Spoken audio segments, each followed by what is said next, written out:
Hey, we love that umbrella guy. All right. Thank you. I'm calling from Los Angeles, and I'm having a little problem under the name ThatUmbrellaGuy. I sent him my phone number at least 20 times in the chat and told him to call me. He ignored me, or I'm a man. I filed the report. If you guys could take a look at it and give me a call back, I would love to hear what you guys can do to help us. We really need to kind of stop this guy at least until Monday. I told him to call me, or I'm a man. You know what? I talked to your mayor.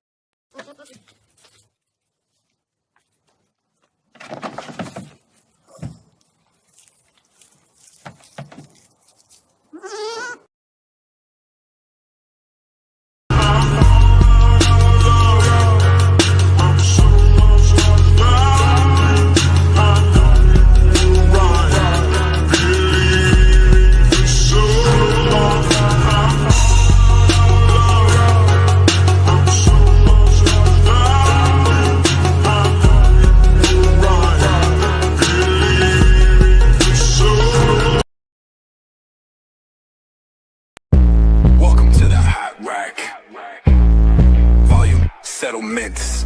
Getting masked up to drop another verse. Hitching up the plow, locking in another purse. The mic up with your confessions in the mix. Broadcasted by a lawyer way too busy turning tricks. Introducing the ecosystem's newest hires. Setting any legitimacy on fire. A drum roll for a creeper and con. Attention journalist is my settlement offer on. Pushing motions hoping for a new delay. Knowing discovery is doing what, 14 days? Phone records, every number, man, that filing was a wreck. As the ecosystem brags about their brand new tech. It all so shifty, but that's about the score. And protective orders, aren't you violating it some more? Here's another reminder, the ecosystem you created keeps fundraising. An ex-convict, an ex-con convicted of fraud and extortion. One that makes threats while spouting off every approved talking point and ignoring any proof of wrongdoing. And how do I know? No, they'll let proof owe their rent to own partner, which hilariously got ignored. And the line saying I should be sleeping with a gat. Please. Feeling like the sun warring with a swarm of gnats. More ankle biters trying to stop this platinum flow. When the truth is, well, you know we know no. Fun times, these really are fun times indeed. And I'm joining. Woo, baby. What's up, folks? Man, that was some fun times. It really is fun times indeed. Oh, man. It is a Sunday. Apparently, it is a Super Sunday. I wasn't even sure how many people would show up on a Super Sunday. In fact, I actually was not planning to go at all today. I was gonna sit back, relax, not really watch. I don't really care about the Super Bowl. Anything that's advertised as, but did you watch the commercials? Yeah, I don't need that in my life, really, But I thought about sitting back, and then then everything popped off last night. Wow, this weekend has been absolutely insane. We are talking about multiple filings. We are talking about countersuits. We're also talking about them trying to put in their acronym polyflops. They keep trying to push that thing. They even put it in a filing of, oh my God. I can't believe this is real. And on top of that, let's see. They don't know how to spell perjury, apparently. Oh my God. So much this weekend. So much dumb. So much amazing. But yes, for sure. Like for real, legit. We have more filings. These filings aren't, like, no joke, counter lawsuit. You can say it like, give me 1 second here. I'll pull up one of them. We have all the answers to everything, but we have our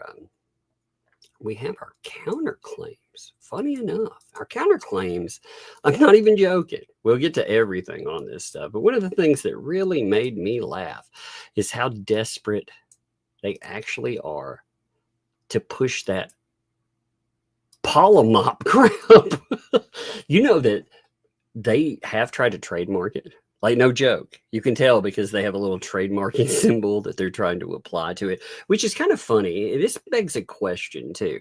If you're putting something into public filings and you're pushing and promoting it as if it's a legal term, are you going to be able to copyright that? How's that going to work out for you? And who the fuck would ever want to use that anyway? I mean, again, like Shizzy said the other day, it sounds like something you would have removed. Yeah. I'm going to go in and I'm going to get my polamops. I'm going to get them lanced, just because. Oh, it's so bad. But yeah, they're suing, baby. They're doing all of this too when discovery. We're at the discovery stage. You think about the last few days. I mean, you've had hey, you guys you don't need to file and you need to do this after discovery. Oh, by the way, we're just going to keep filing and filing and filing. I mean, it's mental. Like, when you look to really put this into perspective here. I mean, we're talking about having our orders that have just dropped in. They dropped in at 60. Let me pull this up here. Actually, I'll show you this on the screen. We're gonna laugh about a couple of things before we get going too. But let me pull this up here. We had our orders come in, right? Remember our denial of summary judgment, first of all. Remember, we had that come in. And then we had our plaintiff's motion to compel production of documents granted. They failed on discovery and they were given 14 days. All right. So they were told, hey, on summary, right at the summary judgment, you can file again after discovery. You could file that again. So what do they do? They start filing everything in its mother. They file, another motion to dismiss, right? They file their 68, which is the memorandum that supports the motion to dismiss. Then they file, don't forget the thing that they mailed out. They had their email with their essentially, their weird settlement crap that they mailed out. And then they filed 69 and 70, which are their answers and a counter lawsuit. And what's fascinating about their counter is it's essentially 3 claims. 2 of them, it really feels desperate. It feels desperate because it looks like they're trying to deflect away from the thumbnail litigation. Their whole plan is we can't be put on the hook. This is what they essentially said. Again, I'm paraphrasing, but we can't be put on the hook for that where it was dropped because it would be open. But, there's a question in that. Aren't there extra people? Let's just say in some weird world that would work out, okay? What about Larry? What about DJ? They're not part of the federal litigation, so they're still parties for this thing, and they're really trying to base part of their push in federal court on 540.08.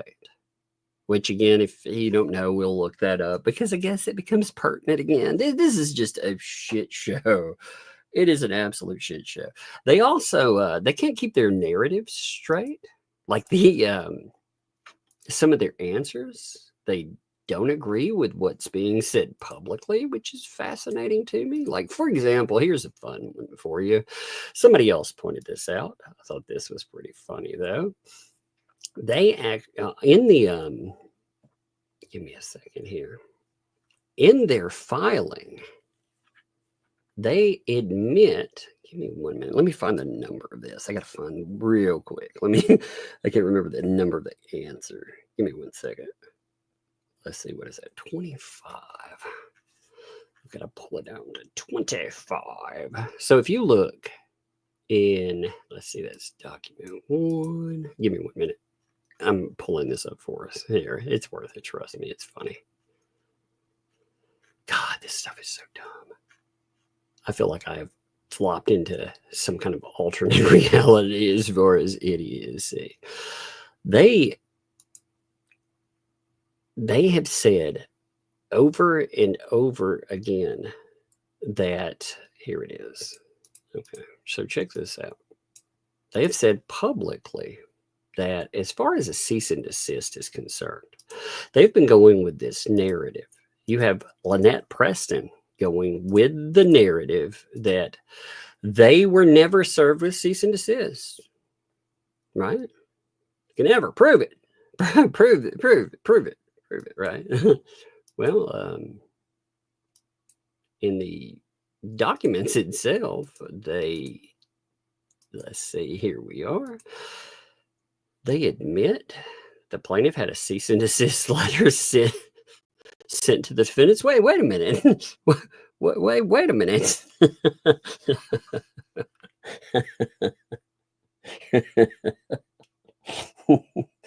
Oh my God. Isn't that amazing though? You can never prove it. Well, they admitted documents, I guess. Holy God. Oh, that's amazing. I love so much of this stuff. It's so ridiculous. Oh man. You also today, apparently there are some hard words out there. You know, apparently, check this out. Oh my God, I love this. So apparently spelling is difficult. Oh my God. Per Gary. Per Gary. Holy shit. I guess their whole chat's chanting per Gary. Jeremy and his per Gary. Oh my God, how is this real? Oh my God, it's so good. Per Gary. Oh, give me a second. Let me scroll it down too. You can see their whole chat. It's all like, oh yeah, look at this. Give me a second. I was laughing at that. I was like, per Gary. Per Gary. How is this real, man? Some days are so dumb. Oh, that hurts my brain sometimes. Per Gary. It's 100% pure Gary. Oh my God, how is that possible?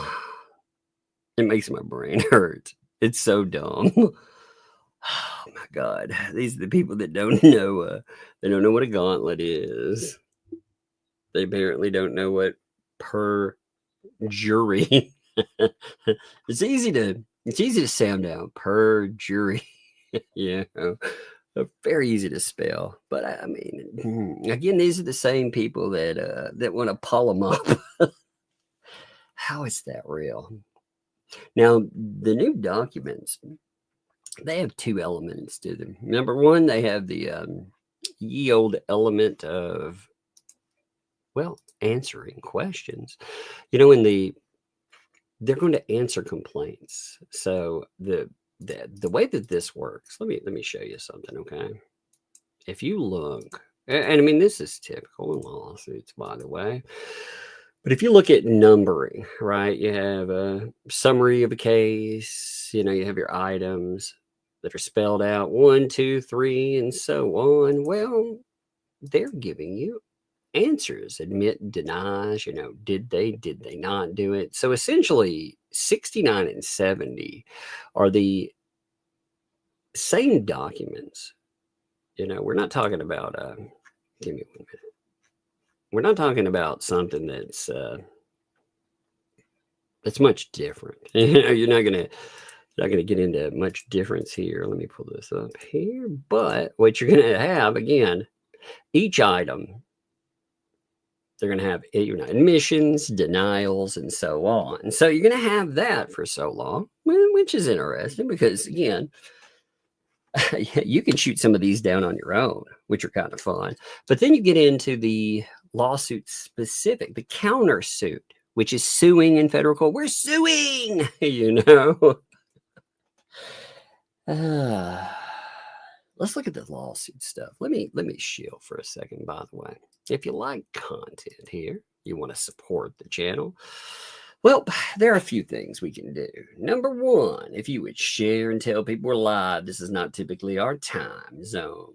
You know, on Sundays, it kind of is. Yesterday, I did not go live either. I've been trying to, I forgot. I'll have to take one of those magical pills in the middle of a live stream. So I guess I have to take it at 5 o'clock. So about 30 minutes, more, and I'll end up taking one of those anyway. But I added an extra one yesterday.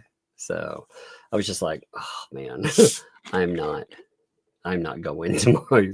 I'm not going today. I'm not going to go tomorrow either. This is what I told myself. I'm going to set out Sunday. But no.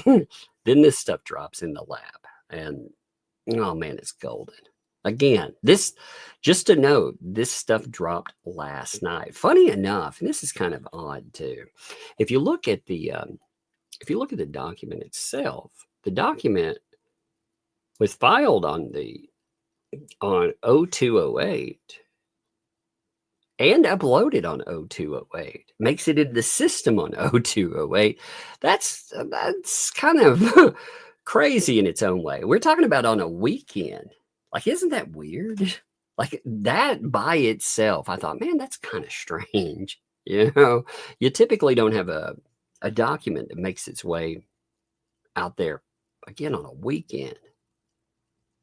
This one did. It might be an interesting week next week too. We'll see. We'll see what the judge has to say about some of this stuff here. Let's look at the counterfiling stuff first, though. You know, let's look at that, and then we will look at all the other stuff.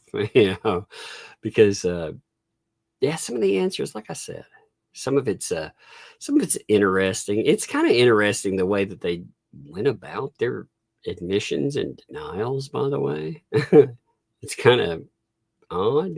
So let's look at their counterclaims first. You want to do that? You want to look at?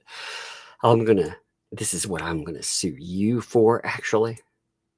You want to see those first? I think those would be fun to look at first. You know, look at those, and then you look at the back and forth, the rat-a-tat-tat, as it were. Oh, my goodness. This stuff is so dumb. I did not expect this on my weekend. Counterclaims. They have 3 counterclaims, all right? Number one, and no joke, they put in the polymops. That actually sounds like some kind of it sounds like some kind of orientation. You know, somebody just made up polymop, identifies as a mop. I don't know. Polamop. I mean, so dumb. But they shoved this into a court document. They are so desperate to make money off of it in some way, shape, or form. They have gone out, like, no joke. They have bought up website domains. they have tried to trademark, or they're in the process, I guess, of trademarking the word. It is the dumbest thing ever. I mean, like somebody wants it, you know? Oh my God, we own the rights to it. It's like, are you kidding me? This is the lamest shit I've ever heard. Absolutely. And there's a weird thing that's up with that too. I'm gonna follow up on something with that, and then we'll follow up on that word too. Okay, because there's something I want to follow up with on it. But counterclaims. They're count 1, intentional infliction of emotional distress. Now, here's our narrative here. The plaintiff and his counsel, they want to go after counsel, by the way. They want to go after Randy. You notice that's been the new shift, as it were. Isn't that fascinating? Now they talk about Randy not like he's a counselor, but like he's some kind of conspirator. You know why they do that, right? Because they were caught red-handed creating an anti-what-the-hales media ecosystem. Bruce has been caught doing this shit. Spends all his time online going after Jeremy Hales. So just like anything else that has happened, what do? Oh, no. Actually, it's Randy that's doing it. It's like, oh my God. It's so weird, isn't it? It's so weird. Yes, that is actually the perfect descriptor here. It is ridiculous. It very is ridiculous there. That's so good.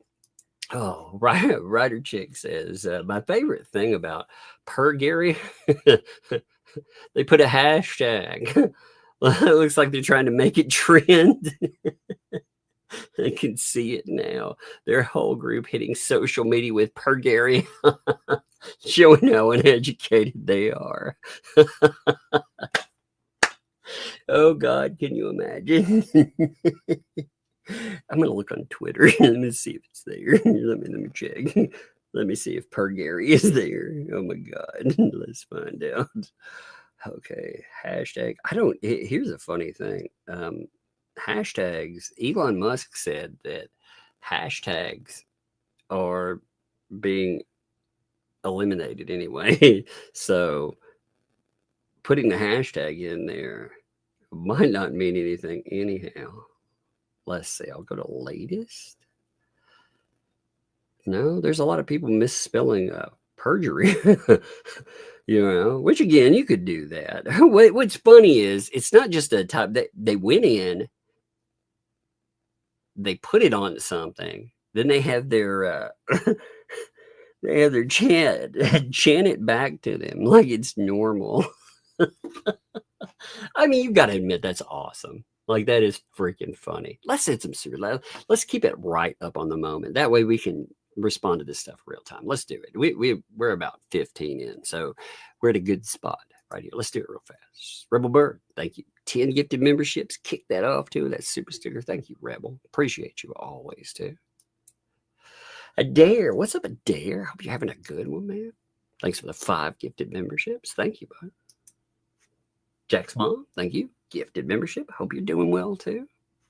On this, I'm avoiding the Super Bowl on Sunday. Fallen Hero, thank you for a gifted membership as well. Always here. Thank you, my friend.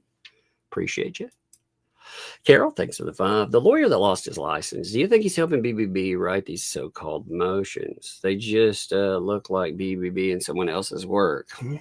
I mean, I can't say who. I think it doesn't look like all BBB's work. It doesn't read just like his. Now, who? I can't say. I don't know. Again, maybe BBB's taking night classes. maybe when he was reading that book, Yoga for Witches, he learned something, I don't know. He's like, oh, great infernal overlord.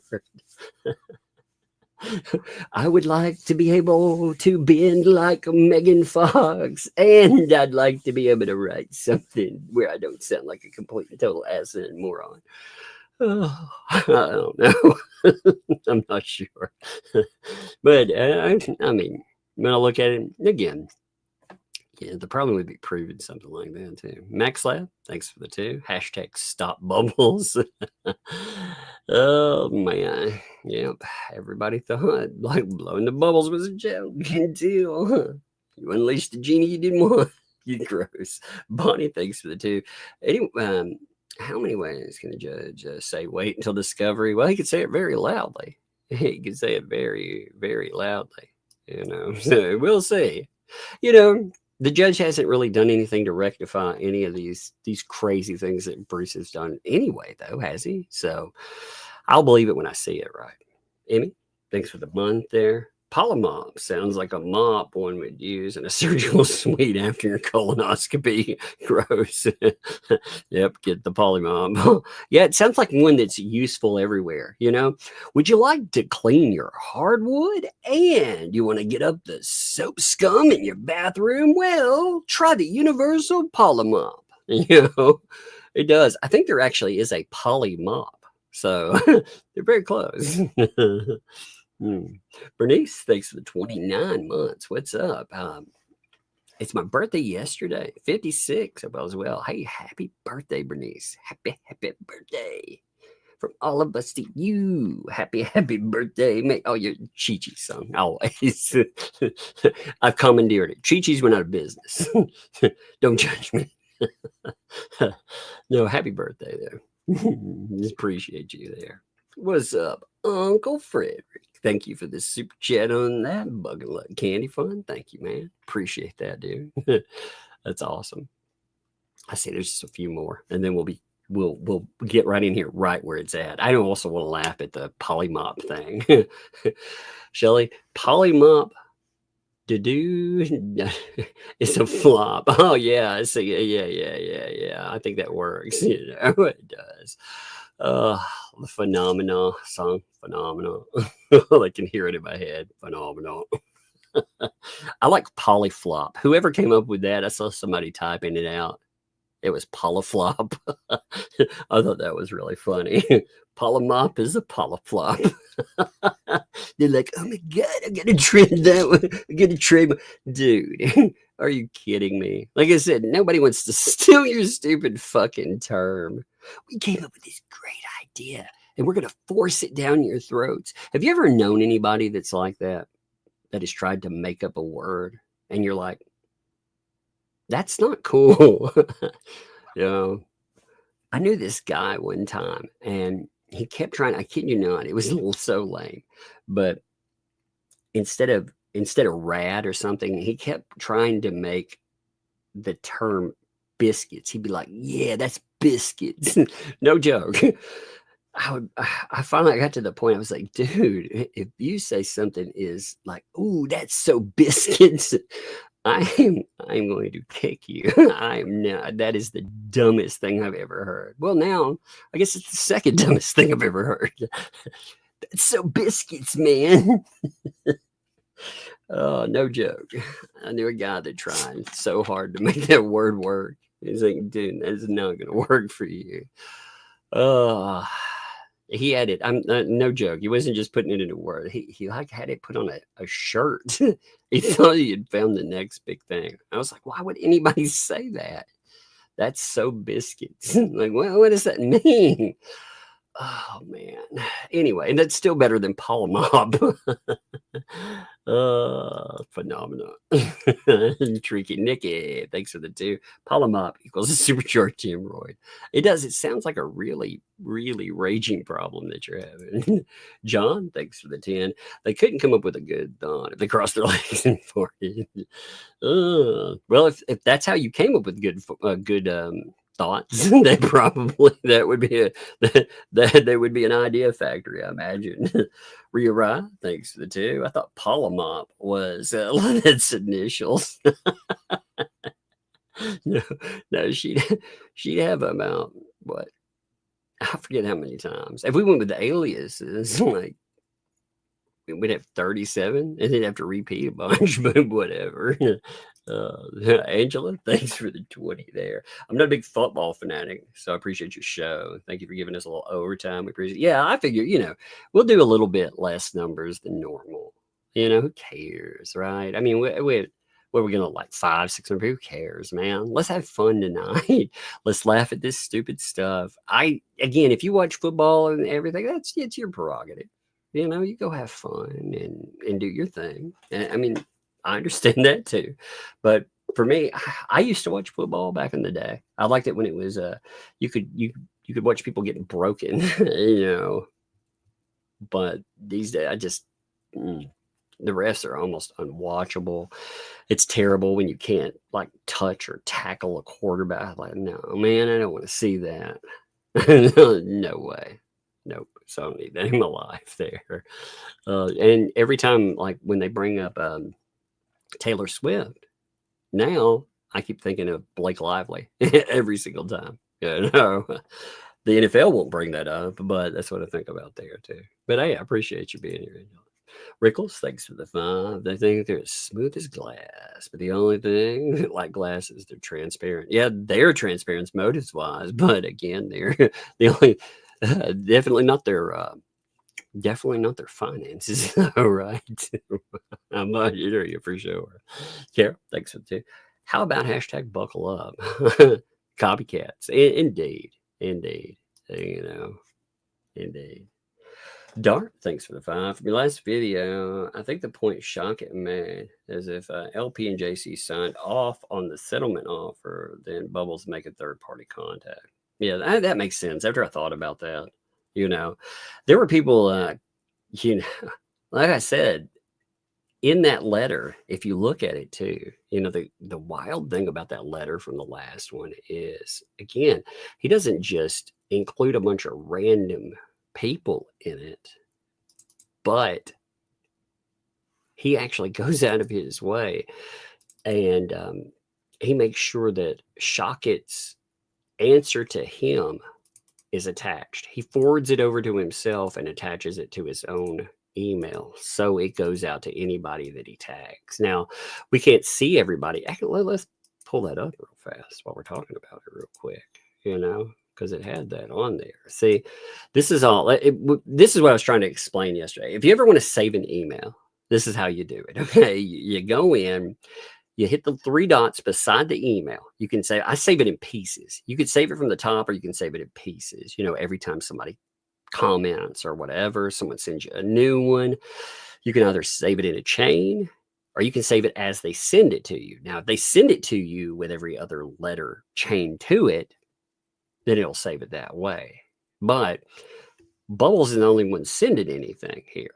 Nobody else actually responded on that or anything else. And the way that you can save an email, again, you hit the 3 dots, you go to print setting, and you change your setting there from print, at the top, you change it to PDF file, save it as a PDF file. So when it quote unquote prints, it will save your email as a PDF file, and it'll save everything that's attached to it. And you can see, look, Bubbles went out of his way to add Randy Shockett's stuff to this. You see what I mean? Like, he's the one who put the answer there. It wasn't, no one else was attached to it. Like, this was my email, because you can see where Bubbles himself emailed it, but we wouldn't have even known there was a Randy comment or anything, except for BBB sent it out to everyone too. Isn't that crazy? Like, he went well above and beyond with all this madness, and I'm not surprised by any of it, but it is gross. It's just gross of him. I don't know, man. What a weirdo, though. But yeah, I see what you're saying on that too. Marilyn, thanks for the 5. Thanks for today's live stream. As the fun distraction since I'm boycotting the Super Bowl. Yes, I'm with you. Again, anything that I have to watch that people are like, did you catch the commercials? No, damn it. I don't watch commercials if I have the chance. No, that right there is media training. If you've been trained to watch commercials, maybe they'll give us a good one. What was your favorite? Well, then the game must not be that good. Gross. Chance, thanks for the 2. Gina George, it's polamop. Is it going to happen? Well, I'll tell you, polamop is so dumb. Oh, so ridiculous. Wolfkinder, thanks for 5. Hey, Tug, I thought posts on X or Twitter should be called Twix. Twix. I first thought that was funny. That is funny, though. Twix. I actually like that. I do think it's funny. And Lee Sargent, Paramount. So, okay, now we are caught up. All right. Thank you, Lee, by the way. Okay. Now, anything that comes up in this will be, we can comment if you super chat or something, I'll make sure I catch it in the moment. As long as I see it fall in, I'll catch it in the moment. Now, counterclaims wise, we have 3 counterclaims. All right, 3 of them. I know polymop is not one of the claims. Just to note. So, count 1: intentional infliction of emotional distress. The plaintiff and his counsel, you notice they threw counsel in there, conspired to form a contrived basis for filing litigation against the defendants, not to pursue meritorious legal claims, but to generate ongoing litigation-related YouTube content via polymops. The purposeful, look, they add, oh my God, it's so bad when you have to tell people. They're like, protraction of litigation and multiplication of proceedings. So dumb. You know what's also dumb about it? It's got the ofs and ands in it. Typically, you don't do that. You know, typically you're not dropping in the ofs and ands. That is one of the worst acronyms I've ever heard. Man, just reading it, I'm like, that is so fucking lame. Excuse my wording, but it is. Is it not? I mean, it isn't it? Yeah, there we go. SF, thanks for the 5. Is a polamop a sexual relationship between more than 2 mops? Yeah, maybe it's types of mops. You know those mops with the ring out heads, and then you have Swiffers. I imagine like my ring out mop. I can imagine my ring out mop being like, "Don't you bring that Swiffer top home with you." But babe, but I love him, Dad. Oh, right. Weird. Jack's mom, thanks for 5. After that being said, herding cats was funny. However, I don't remember what company it was for. For herding cats. Let's see, herding cats. I'm looking for your. You want to hear a funny story? I worked with this lady one time that had just gotten out of college. I mean, she was a college graduate, a recent one, by the way. And I was the executive director at a mental health facility. So I'm in charge there. I've got this new lady she's a nice lady, by the way, but she's a case manager. And this is before they called care managers, but she's a case manager. So she calls IT and she asks IT, I'm listening to this, I hear it. She asks IT where her computer is. It's just the IT guy's like, well, where are you at? She's like, I'm sitting at my desk. He's like, well, what do you see there? Because, I mean, he seems like, well, what is going on? She's like, well, I see the TV in front of me, and there's this box under the table. I can't push my legs out. He's like, are you kidding me? Like there's a box, that's your computer. Oh my God, that was the greatest thing ever. Herding cats. That's what it reminded me of, doing that kind of stuff. Al Walker, thanks for the 3 months. Bubbles sent Squid Pro Quo personal emails and sent everything over to Jeremy's lawyer, Randy, and the federal judge. Did he send stuff to the judge as well? Did he actually tag in I don't remember the judge being, well, I mean, we don't know. Actually, I say that, but let me see. The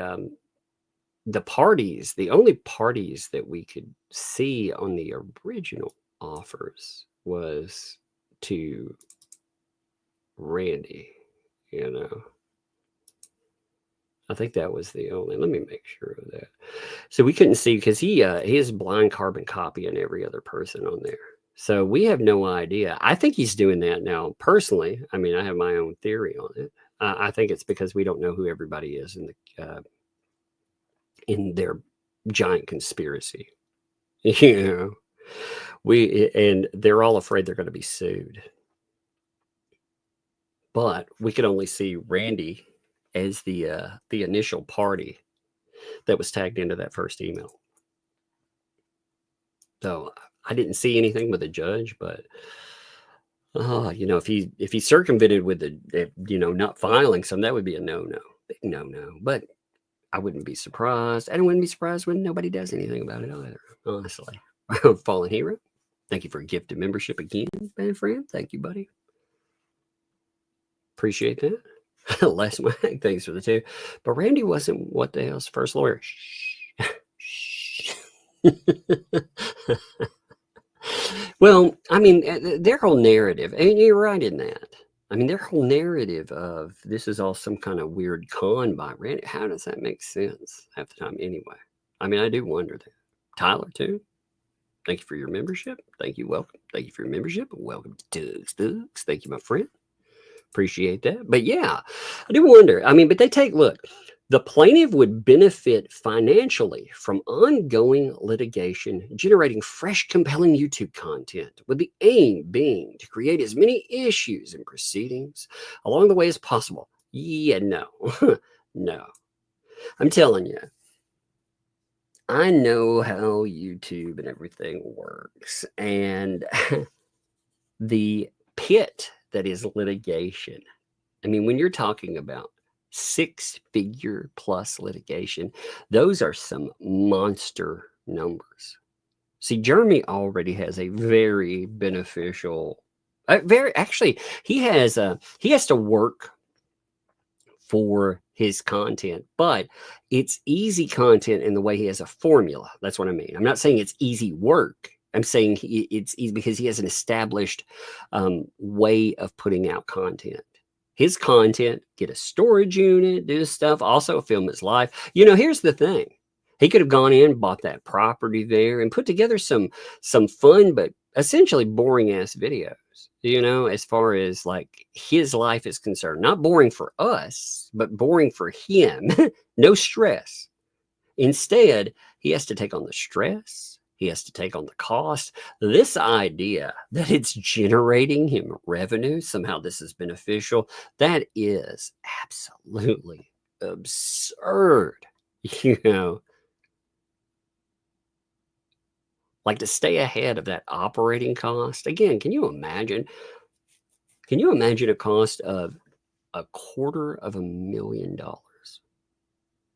Can you imagine spending $250,000 and somebody being like, oh, you're just doing that because you're trying to profit off of ones? Oh, it's the dumbest thing I've ever heard. Well, maybe not the dumbest thing. I've heard some dumb things, but it is dumb. It is right up there. Oh, man, a bunch of giftos dropped in, too. I have my favorites dropped one. Thank you. I have my favorites. Ray dropped one there. The Ball Python King. I love it. So I love some of y'all's names. Like I have my favorites. I love the name there. Ball Python King. Love it there. I absolutely do. I can remember people. I remember Jacqueline here. And thank you, Ball Python King. Appreciate that. Jacqueline, I remember pictures too. So I love it. You know, I always like the name Weaver there. Just I like spiders, so I like the name Weaver. Thank you for the 5 gifted memberships. I know that has nothing to do with anything on that either. Lori, thanks for the 5 months. I think Bubble Brain is full of actual bubbles. It feels like it sometimes, doesn't it? Misbehaving dropped a gifted membership too. Thank you, Misbehaving. Thank you for your recommends too. See, like I said, I remember people off of that. Ball Python King dropped another 5 on that too. That's crazy. Thank you, my friend. Ron, thanks for the 5. Polamop, psychos on lays are miserable, obese people.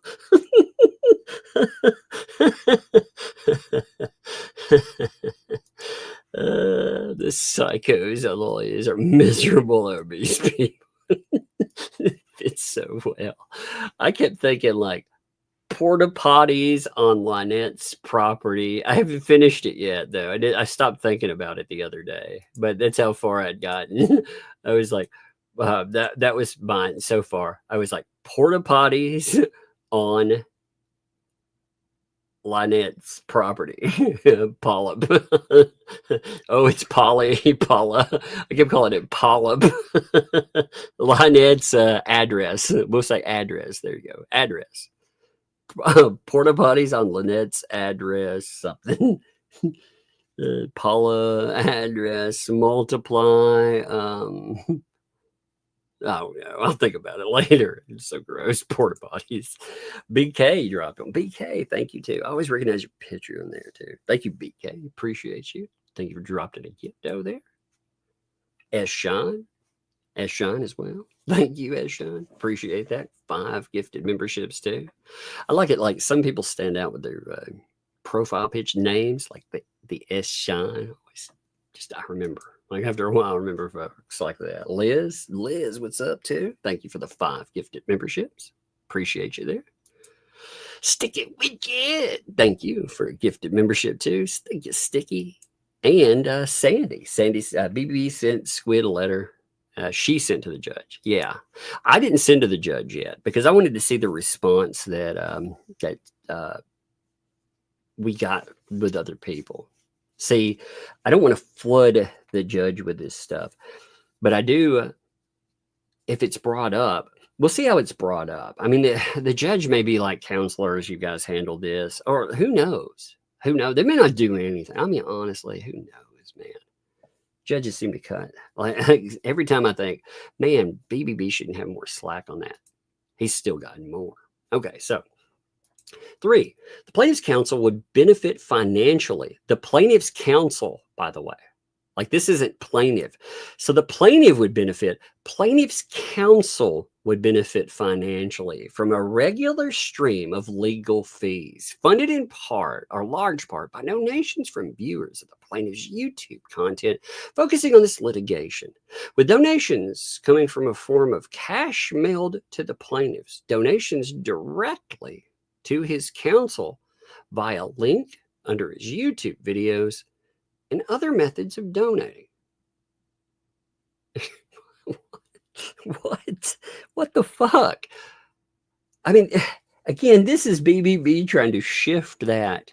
This is why Randy, this is why in court they need to be able to just call these fucking people out, because again, they try to convince people that there's some type of wrongdoing other people to hide what they do. That's pretty much their answer.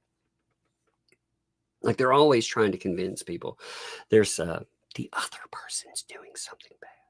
When, I mean, in reality, again, him talking about counsel, are you freaking kidding me? Accusing counsel of doing something wrong? I mean, are you freaking kidding me? I mean, it's so redonkulous there. Emma dropped a gifted membership too. Thank you, Emma.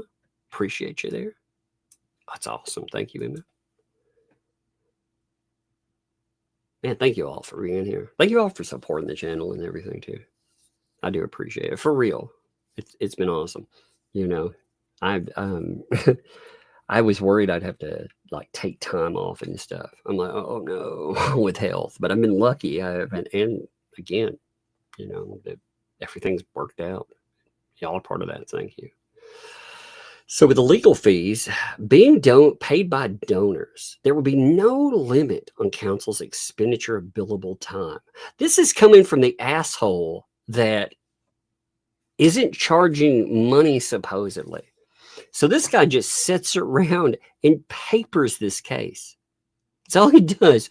Drop filing, drop filing, drop filing. This is ridiculous. Like this is an absolute shit show of emotion. This is so dumb. Because again, he's aiming at counsel. He's not aiming at Jeremy with this. He's aiming at counsel, really. So that he had financial incentive to protract the litigation and to multiply the proceedings. They're trying again the polamop thing. They put it in twice. Look, he did it again. They think that they're so fucking clever. You know, be really clever, guys. What's that? We're going to put in the polymops. We're going to work it in every time. You know why? Because we're going to go in and we're going to trademark it. You know why you can tell that they don't have any like real reach or anything. Again, I don't mean this to be an asshole or anything, but I mean, I feel like with charisma and fun, I believe in myself enough to be able to market anything. I could go out again. I've marketed Pickle Me.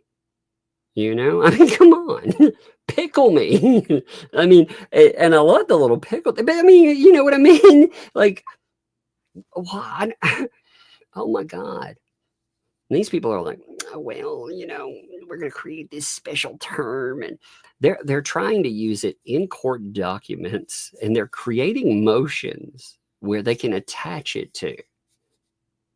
Isn't that weird? There, like I said, there's some other stuff about it too. I want to figure out. We'll see what we talk about with that. There's some other stuff. I don't want to spoil it for you. I don't want to spoil it yet, but I have some other ideas too on that. Misbehaving. Thanks for the 6 there. Objection. projection. Indeed, that is what exactly you are reading my mind with that one, I have to say for sure. KMC Biz Runner. I say your name too. It sticks in my brain, because every time I go, I like to call people like a short name sometimes, and sometimes I want to be like, the McBiz, and I mean, it's just everything that comes in. I love it. I love your name. Thank you for the 5 gifted memberships there. I do love that. I love it. And so thanks for the 3 months there. Hey, Tugger, Polamop is derpy announcing their strategy. Isn't that exactly what they've done? Now they have t-shirts monetizing it. Have they, do they have marketed, will somebody do something for me on that? If they are selling shirts with that on it, will you screenshot that for me and archive it? There's a point to it. I don't want to ruin the fun yet. But will you make sure that you do that? Please, and then send me that over. Archive it. No, just take screenshots. Archive it. And I mean, there's a point. Well, we'll note that. Not yet, though. Not yet. But if they have T-shirts and stuff, if they're monetizing it already, let me know on that. Sharon, thank you for the membership. Thank you. Welcome. Thank you for the membership. Welcome to Tugs Thugs. And PDX, thank you for the membership too. Thank you. Welcome. Thank you for the membership. Welcome to Tugs Thugs as well. Appreciate that. Man, that's awesome. All right, let's go. Here we go. Again, you can look these up into, if you're like, man, Tug, you need to read this straight through. First of all, no. I'm sure Megan and I we'll talk about it probably tomorrow. I'm sure we'll be on her channel. We'll goof off with it tomorrow. But, because I want to get her take on it. But I'm still digested. Like, I was going to sleep when this popped off on me. Ooh, let me take I got to take this fucking med. Give me a second. This thing, it'll hit me in about 20 minutes. Like some kind of crazy speed. Not in the, woohoo, I feel so great. But it's just the, whoa, man. Give me 1 minute. I gotta take this. I forgot to set my day around. If I don't set it correctly, it makes a weird one on it, but it works out great today. Kimberly, also, thank you for 5 gifted memberships. That's amazing, man. Y'all are too nice, man, for real. Thank you, Kimberly. Appreciate you. And Elu, also, thank you. 5 gifted memberships. Man, I love watching those gifted memberships drop in. I love it there. Thank you. Those are the coolest thing. But look at the way so what they're telling you here, though, they use the polamop thing and they say, well, it's thereby fulfilling the purpose of the plaintiff bringing a lawsuit, generating ongoing fresh litigation related YouTube content for the plaintiff's storylines. His channel thrived without this stuff. It thrived. And again, he could make, the cost of this versus, say, a storage unit. Okay, with a storage unit, you know what a storage unit doesn't come with as far as cost is concerned? Typically, there may be a little bit, but it doesn't come with stress.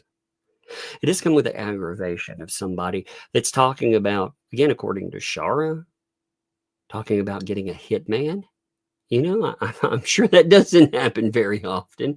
If it does, whoa, I don't want to be in the storage game biz. It may come with some assholes in it, but, not this kind of stuff. They don't usually live across the street from you. So the plaintiff's interest in contriving storylines for content is symbiotic with his lawyer's interest in maximizing billable time without regard for the consumption of court time and resources. This dude who has delayed the courts and more.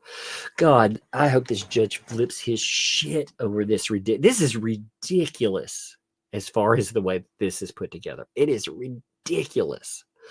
The device the plaintiff contrived for the basis of the federal lawsuit and accompanying YouTube storylines were defamatory roadside signs, falsely alleged by him, 28 of the complaint as having been created by the defendants.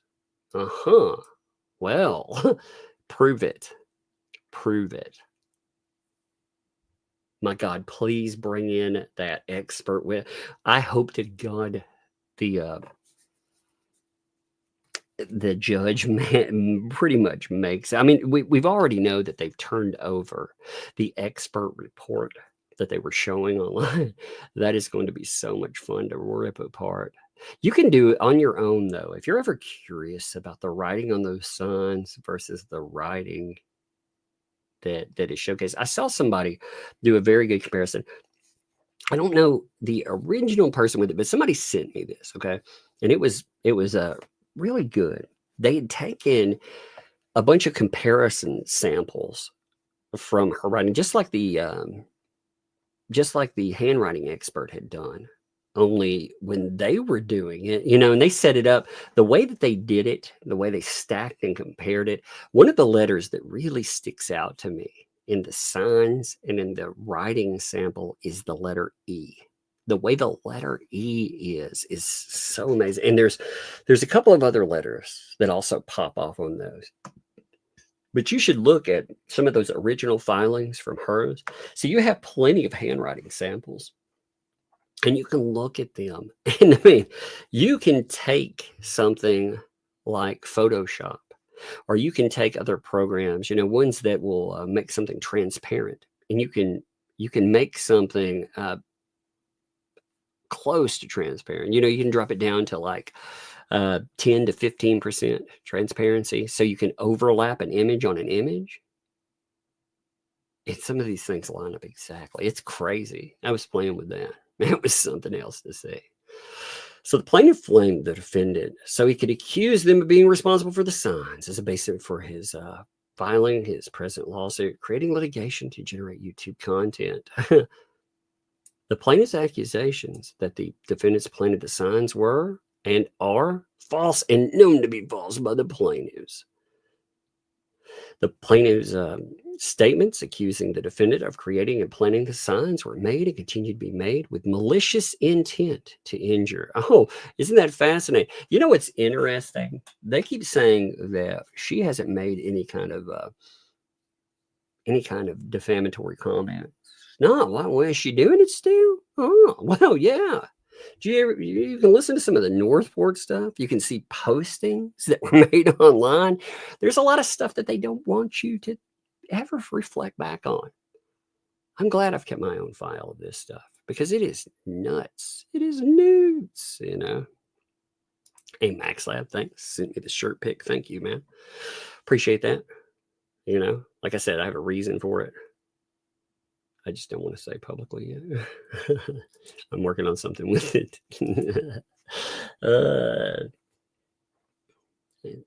KRZ, I'm mess up your name. I don't know how to pronounce your name there. Polamop people often laugh at my my overly pompousness. I like that one. That's funny. Actually, I like that too. Zohan, thanks for the chat. Sent you an email with Sean's Can Arcana. Okay. Well, thank you. Appreciate that too. Thank you both on that. Rogue Mom, thank you for the vine there. A petty offensive lawyer with abusive, misogynistic, obnoxious, poorly constructed prose. Polamop pop pop pop. Copyrighted. That's funny. I like that. SF, thanks for the JH is sorting a unit right now. If everything is real, it could be worth $100K or more. It didn't need litigation for money. Well, that's true. They're trying to say that, again, when you look at overhead versus, that's what you have to look at when you're making stuff. Like for me, I have overhead on my month, but mine, it deals with like, I need to make songs. There's a $30 problem. I use StreamYards. There's a $25 problem and so on. My overhead isn't a lawsuit. See, all of my overhead wouldn't be a few hours of Randy's time per month. You know what I mean? So when you look at that and you look at the numbers that Jeremy ends up pulling down off it, he has no return on items on the back end. What he would be looking at is like with the storage units, he could buy a storage unit. He could make videos of it. He could go in and sell items. I mean, it's this thing. It keeps moving, churning. It works. It works well. I like it. I like it as an idea. Plus, it's got to be fun, honestly. Looking in storage unit, man, that's got to be fun. I think that would be a fun thing to do. Typically, It's got to be a lot of work, obviously, but I still think it would be rewarding and fun, you know, and it's something you can enjoy. Litigation, yeah, you can get some ad revenue, but you're dishing out more money on the every time you cover, like when we cover a motion. Do you know how much money a motion costs? Like, this stuff is insanely expensive. And of course, you know, that's not any shot at it does suck that it costs that much, period. You know, law in and of itself is messed up, but that is not a shot at anything. Like with Randy Billing, he's actually done a good job and stuff. Again, his biggest detriment has been professionalism. And you wouldn't think that would be the problem. But when you're dealing with ultra non-professionals. Angel, thanks for the 29 months. 29 months, but longer. Watching if you still have them. I'm going to get a Pickle You top.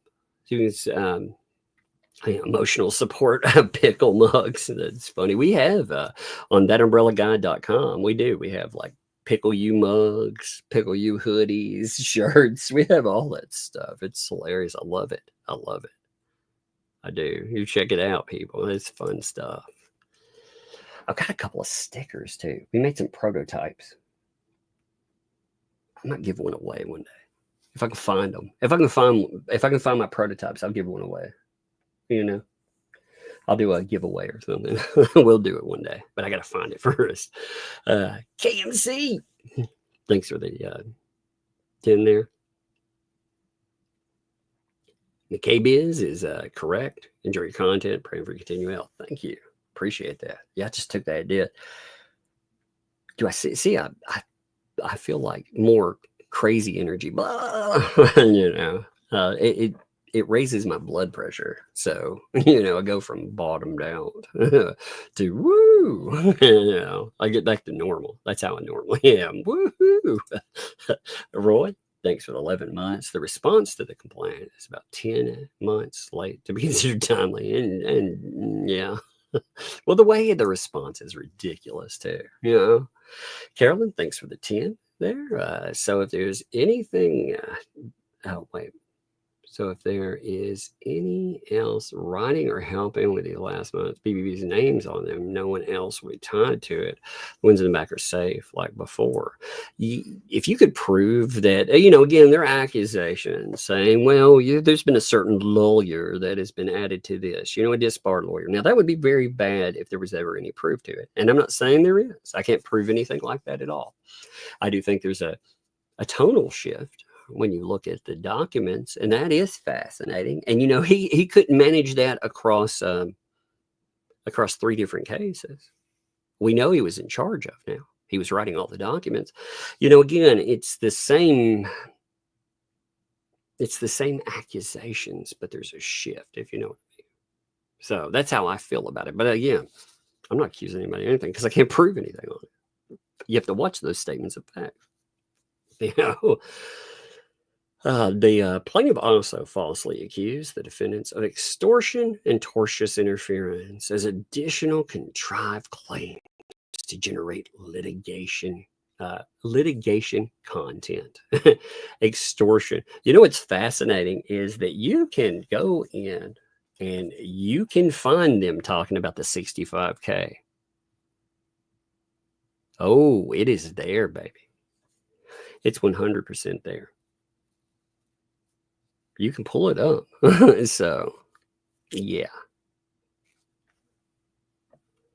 The plaintiff's false accusations have caused the defendant to be subjected to hate, ridicule, contempt, mockery, humiliation, threats, false reports to government agencies, vulgar and menacing messages from strangers via phone and written messages, and other harm. Oh, where to begin on that? I'm not even going to try. It's so ridiculous. There's so much of it. It's like their actions have caused all that. They put together hate pages going after somebody. If they would have succeeded at that, they'd have buried this man. Hell, they're still trying. They have got dedicated live stream PR.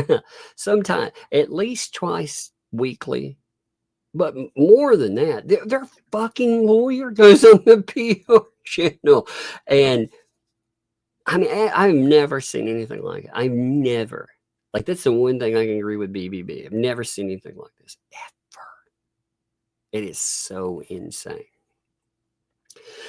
The plaintiff's actions are extreme and outrageous. The plaintiff knew and intended his false accusations would cause the defendants to suffer severe emotional distress. The plaintiff's false accusations have caused the defendants to suffer severe emotional distress. Oh my God. Like, we couldn't combine that up. That's terribly written. Then they combine in. Now, this feels like desperation because they're trying to figure out what to do about the thumbnail litigation. Remember, thumbnail litigation, this is it. Okay. This is 540.08. They are bringing the thumbnail litigation over. They've been trying to avoid sanctions. Remember that. Remember when they were talking about, oh man, we gotta figure out something here. So that's what this is there. Give me a second here. I think it's not want to lock in right. There we go. Give me a minute. I was pulling up the 540.08, but the statutes didn't want to come up. Okay, remember, just again, we're not going to go crazy with it, but remember 540.08. If you don't know what that is for some reason, if you didn't catch part of that, and that's okay if you didn't. Remember, 540.08 was what they tried to base the thumbnail lawsuit on. They aimed at DUI guy, they aimed at DJ Radis, they aimed at Jeremy, and they aimed at George. They tried to go with, again, this portion right here. No person shall publish, print, display, or otherwise publicly use for purposes of trade or for any commercial or advertising purposes the name, portrait, photograph, or other likeness of any natural person without the express written or oral consent to such use given by, and so on. Now, again, if you skip down through here, the thing that they seem to not understand is this does not apply to publication, printing, display, or the name or likeness of any person in newspaper, magazine, book, news broadcast, or telecast, or any news medium or publication as part of a bona fide news report or presentation having a current and legitimate public interest. And again, when they're talking about advertising purposes, they're talking about raking in money, like, again, putting you on a mug, doing something like that. Now, again, this I'm compiling something. This subject, it'll come back in later on. So I want you to remember this subject because we will return, not tonight. There's something I'm working on for you, but it's kind of funny. Now, if you look up, what's really funny is if you look this up under an AI overview, like, I didn't even want to read that. I want to just look it up. It tells me that this prohibits the unauthorized publication of a person's name, likeness, portrait, blah, blah, blah, and it tells you on here, though, what are the exceptions? Well, the publication of a person's name or likeness in a news report or presentation that has legitimate public interest. Now, what defines public interest? Well, I'm going to say that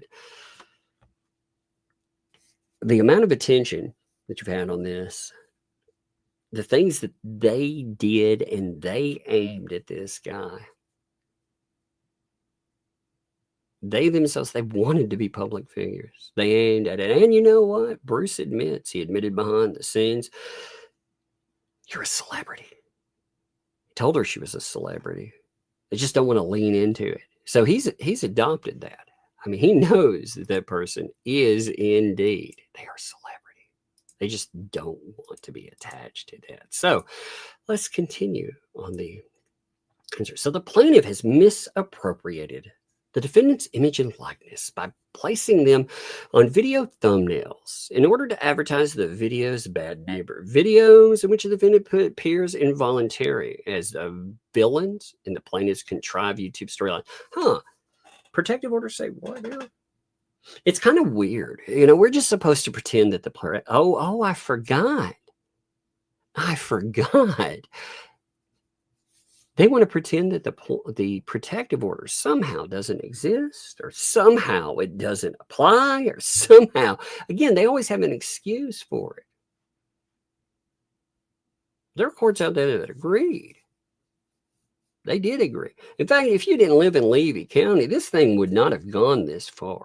I'm telling you, if this shit popped off here, I feel like RDA, I told you about the craziness going on with them. Well, they're not very hands-on sometimes. And even that, like, they would have been like, hell to the no. This is crazy, man. They just shut this down. So it's so redonkulous. Emma, thanks for the 5 there. Polymop. Purposely overlooking Lynette's yearning for money over peace. That actually is fucking awesome. That is a good one. I like that one. I actually very much do like that. Now, that is Polymop. There is a product called a Polymop, by the way. So they have their A in there, which is funny. Liz, thanks for the 5. People of Lynette, Michelle, other names, Preston. Is there a pseudonym beginning with O? And judges won't add JH. No chance they'll add. Is there a pseudonym beginning with O? I'm trying to think of one. I mean, we could have, like, if you're talking about like a doctor type, OBGYN. I'm trying to think of something there. Judges won't add JH, so no chance they'll add LPs. We'll see what a judge says about some of this stuff. It's ridiculous. Like the 54008 is redonkulous. This idea, again, because what you run into is every media source it's based on utilize it. And they're like, well, you're using without consent. Okay. Do you think, again, news broadcasts, they have to go in and they have to ask for all of that? Absolutely not. Absolutely freaking not. One second, checking something. Hey, SC, by the way, I see that. Sent me a 10 there as well on Cash App. Thank you, SC, yet again. Thank you, for sure. That's awesome. That is totally, I like that there. I'd never used Cash App before, or Venmo. I never used those before. So they've been good. I've been able to take the girls and do stuff directly offline with them. It's kind of cool. All right, let's see. I don't want to go crazy on reading this because this is so dumb. Like, this is such a dumb thing right here. And count 3, invasion of privacy by unauthorized publication. The plaintiff has published the defendant's photo, image, and or likeness on his YouTube page and video thumbnails on many occasions. Every publication of that has been unauthorized. Who gives a fuck, dude? Do you think it were? The publication of the defendant's photo, image, or likeness has been intended to humiliate or mock. You know what's really fascinating about her image? You know those images that are added, like with DUI guys, you know, for example, where they say they humiliate and mock her. Those are her expressions. They're taken out of her deposition. That's how she looks.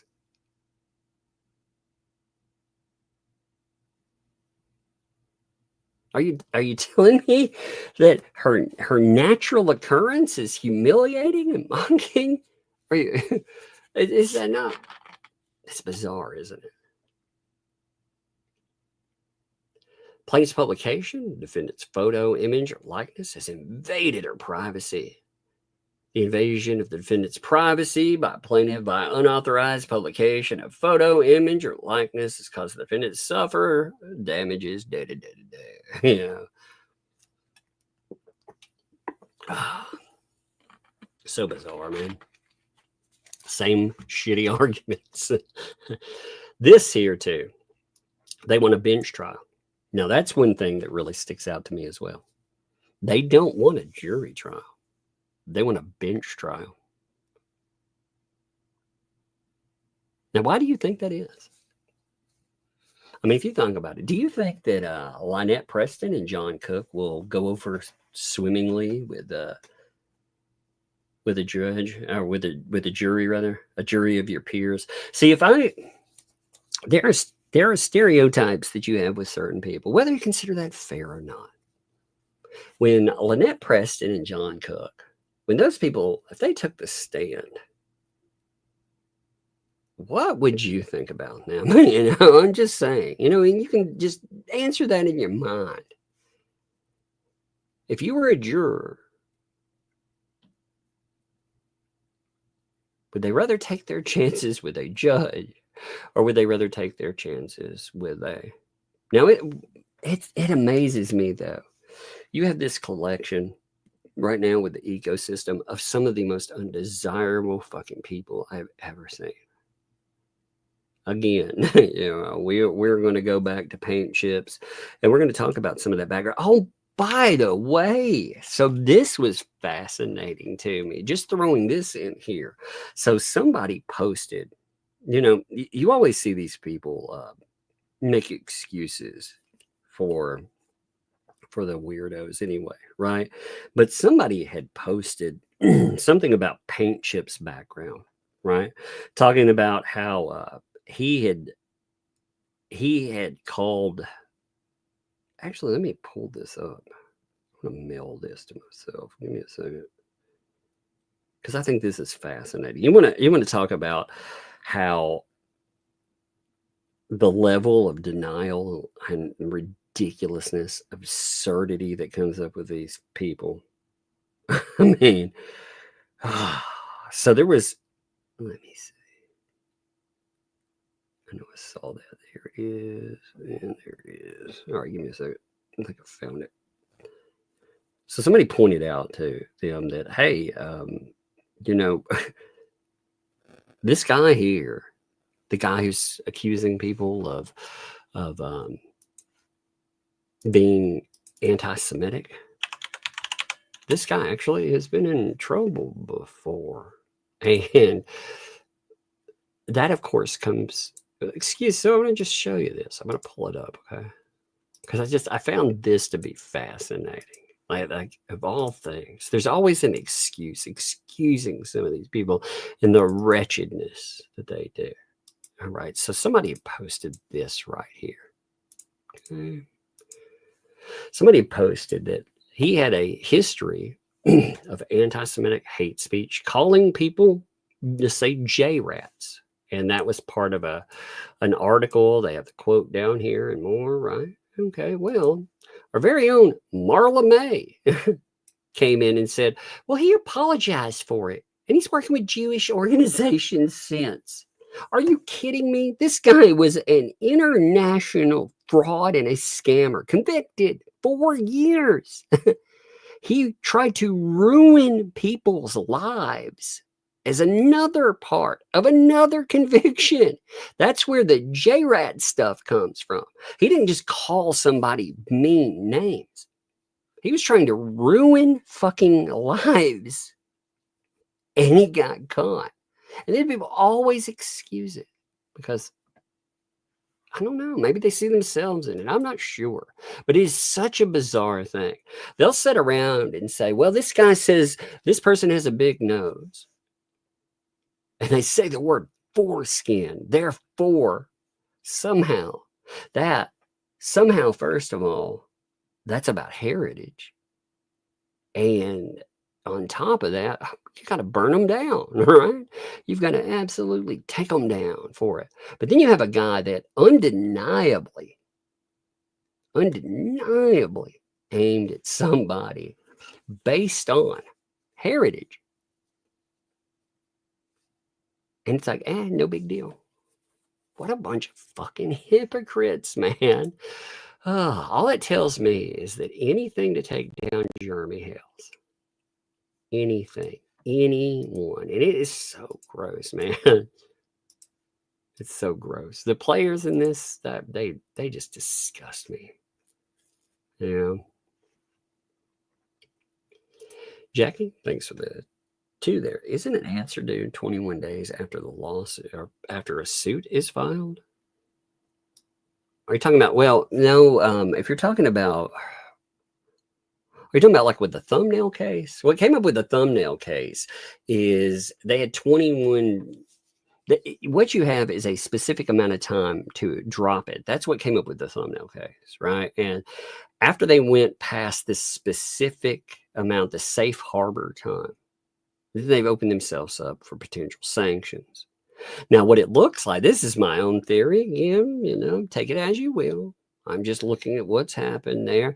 It does seem rather interesting, considering some of the public statements that I've heard, where the health excuse for Scott Stark sounds more like an excuse than a health concern excuse. It sounded like they needed something for delay. They said that they needed something. They needed to delay. So they found something to delay with, and they've come up with this anything to make sure they can just kick that can down the road. So bizarre, man. Lorraine, thanks for the 2. Pathetic old lying, antagonizing monsters of the planet. That's funny too. I like that one. That one actually works as well. Okay, so the answers here. We'll have some to look at. Now, again, what I'm going to do is I'm going to look at the original complaint. I have it pulled up over beside here. And what you do is you have answers or whatever. So what they're answering with number 1 is, this case is about the use of threats or extortion to compel Hales to behave in a certain manner and or to persuade Hales to provide Preston and Cook with benefits.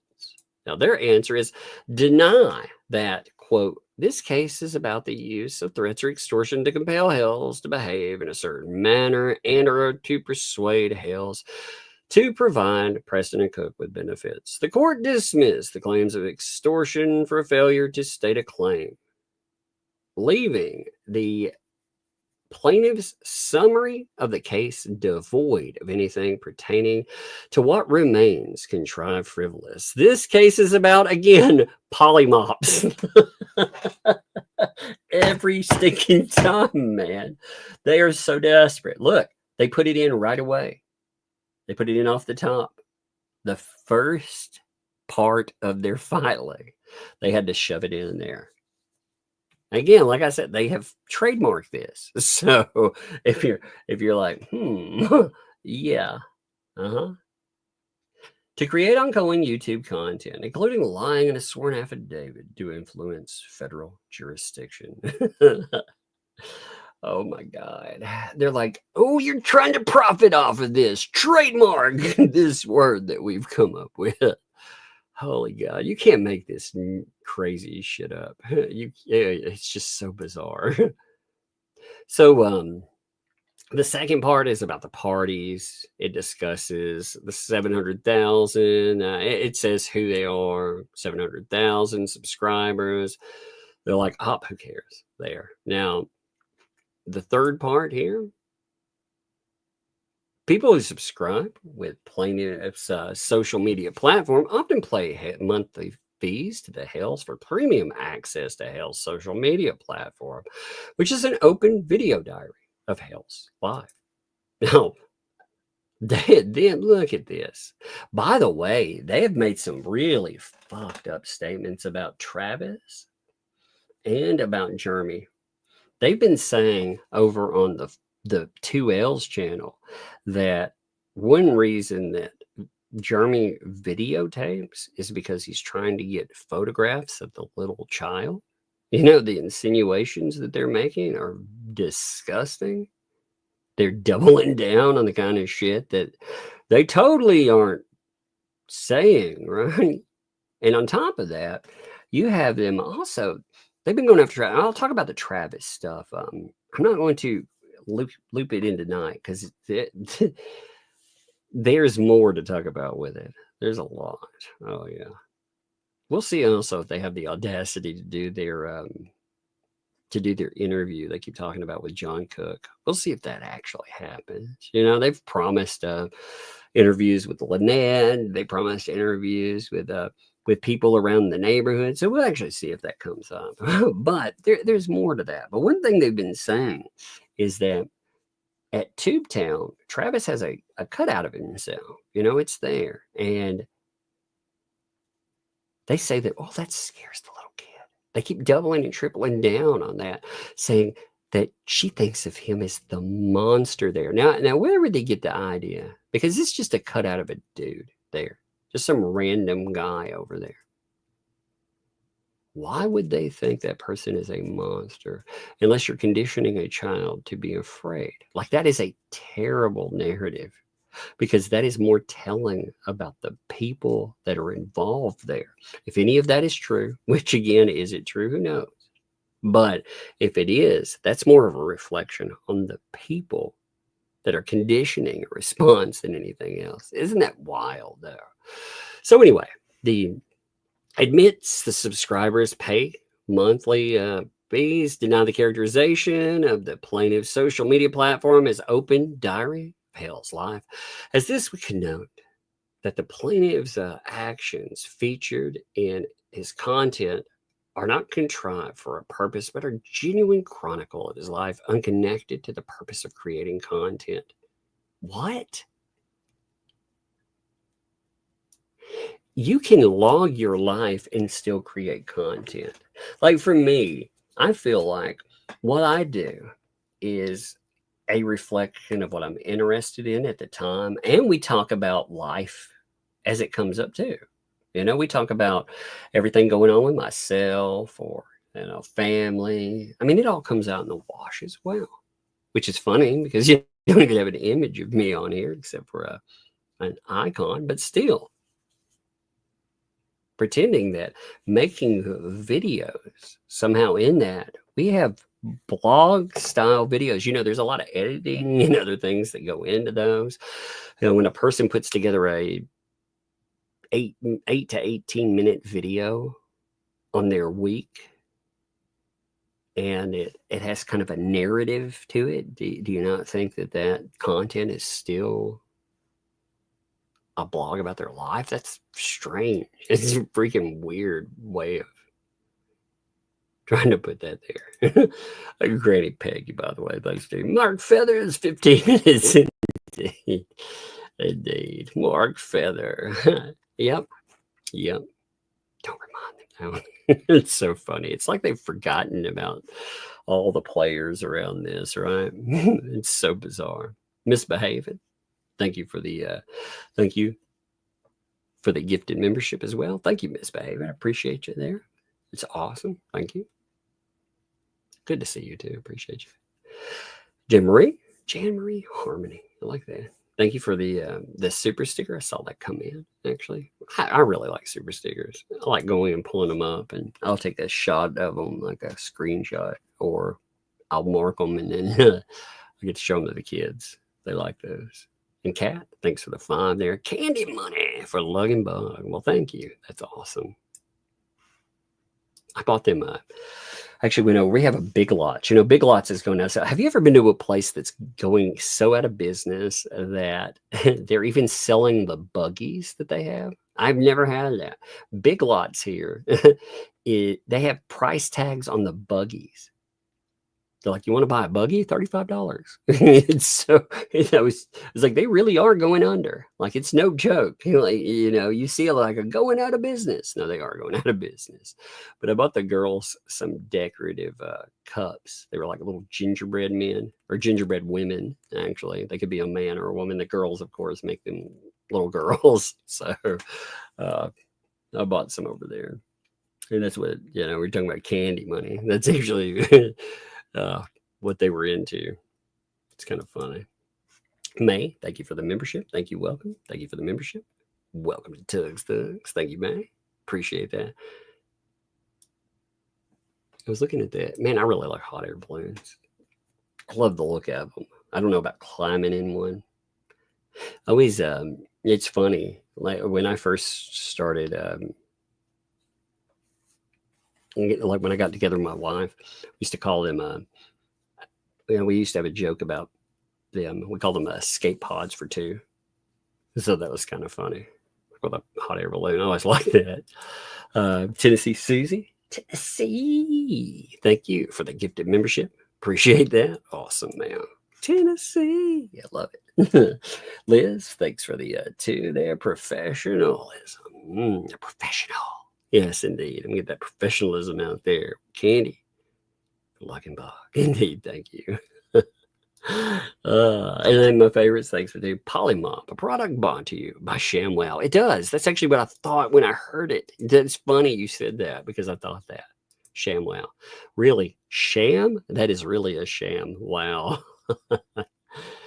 But they say the more accurate characterization of the plaintiff's social media platform is concerns the defendant is the use of plaintiff to cyber stalk them for entertainment and profit, giving rise to a liability under 18 U.S.C. 2261A for targeting Preston and Cook, and for U.S.C. 2261B. Oh my God, they are opening the floodgates where you can talk about the kid.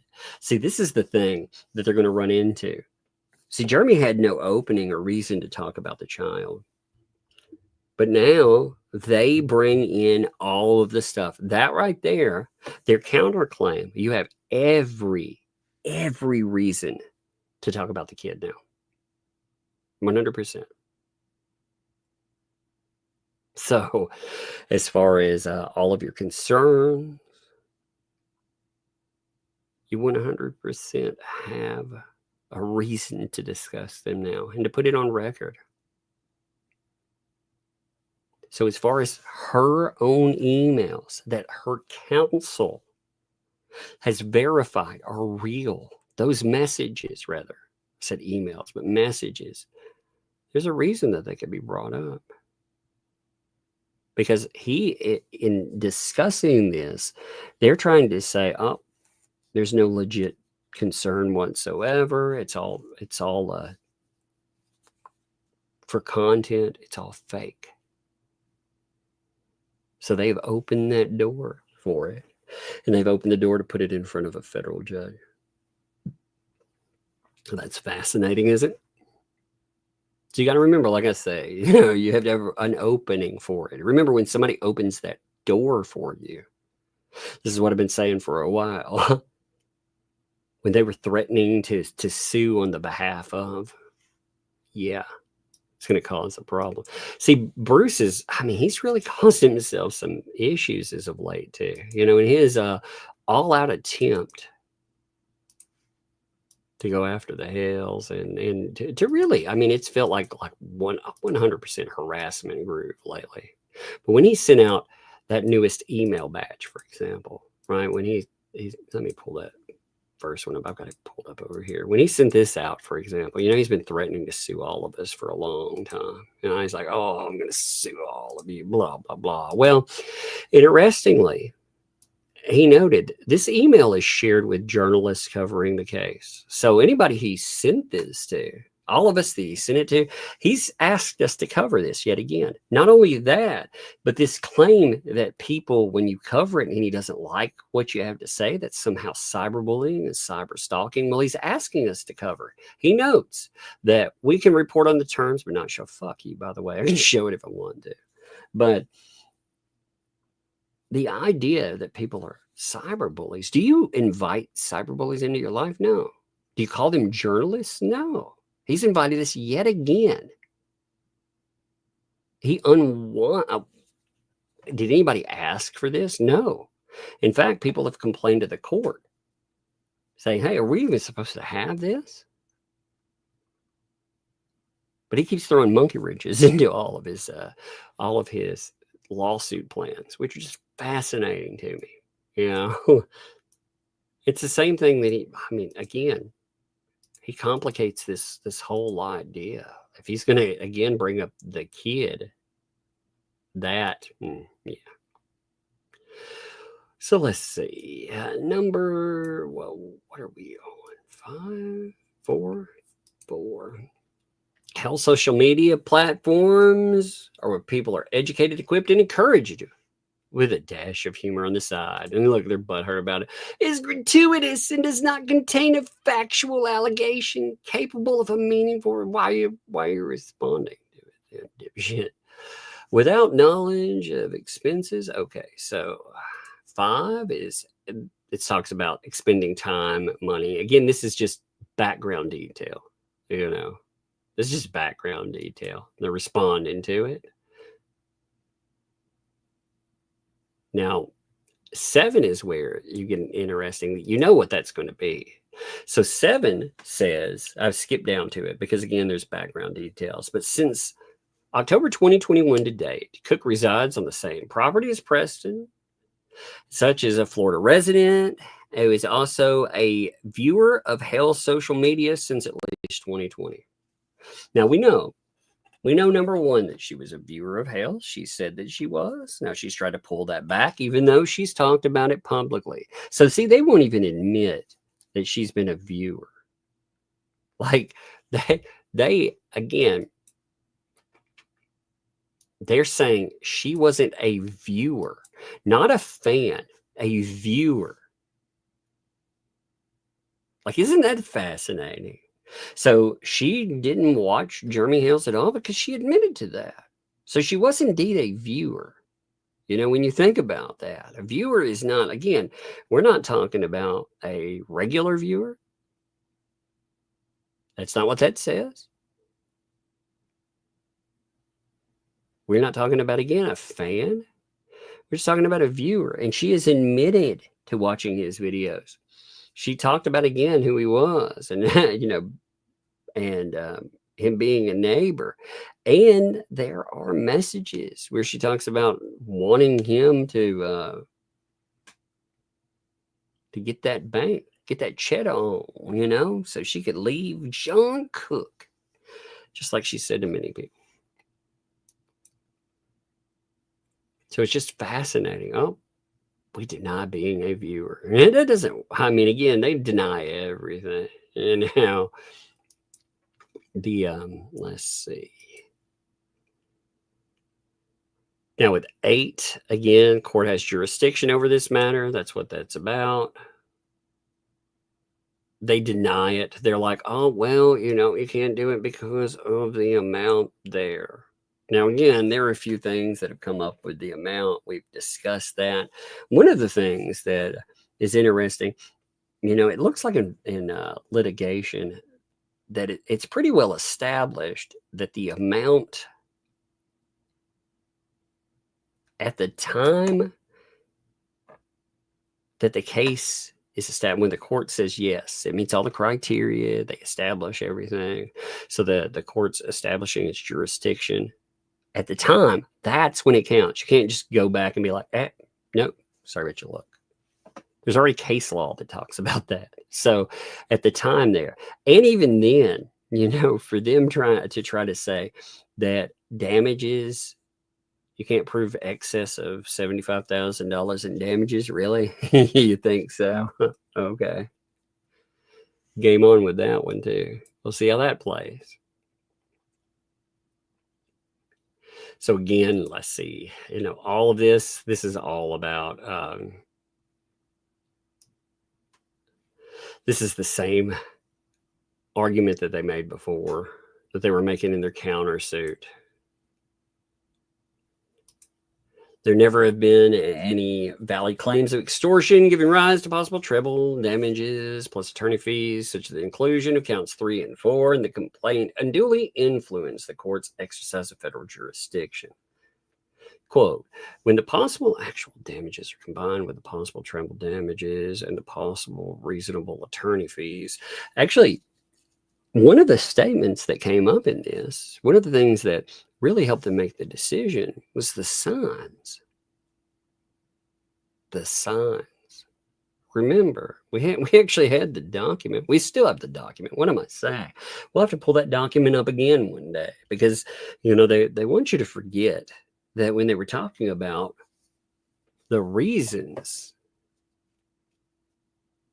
and damages that those signs and the accusations on them, you know, going out and calling somebody a PDF file and an ARPist, that's not just bad for business. That's the worst you can get for business.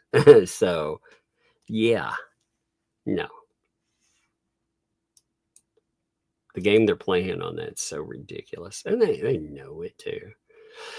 The plaintiff's admission that his allegations in support of tortious interference claim that the defendants used the defamatory statements to persuade Hale's customers to stop, supporting Hale's, which the court relied upon in exercising jurisdiction, does not refer to conduct beyond simply making the alleged defamatory statements themselves. Well, I think you're going to see some very interesting things. Again, they'll make the arguments in discovery. But if that does not meet damages, then, oh man, what a sad world, right?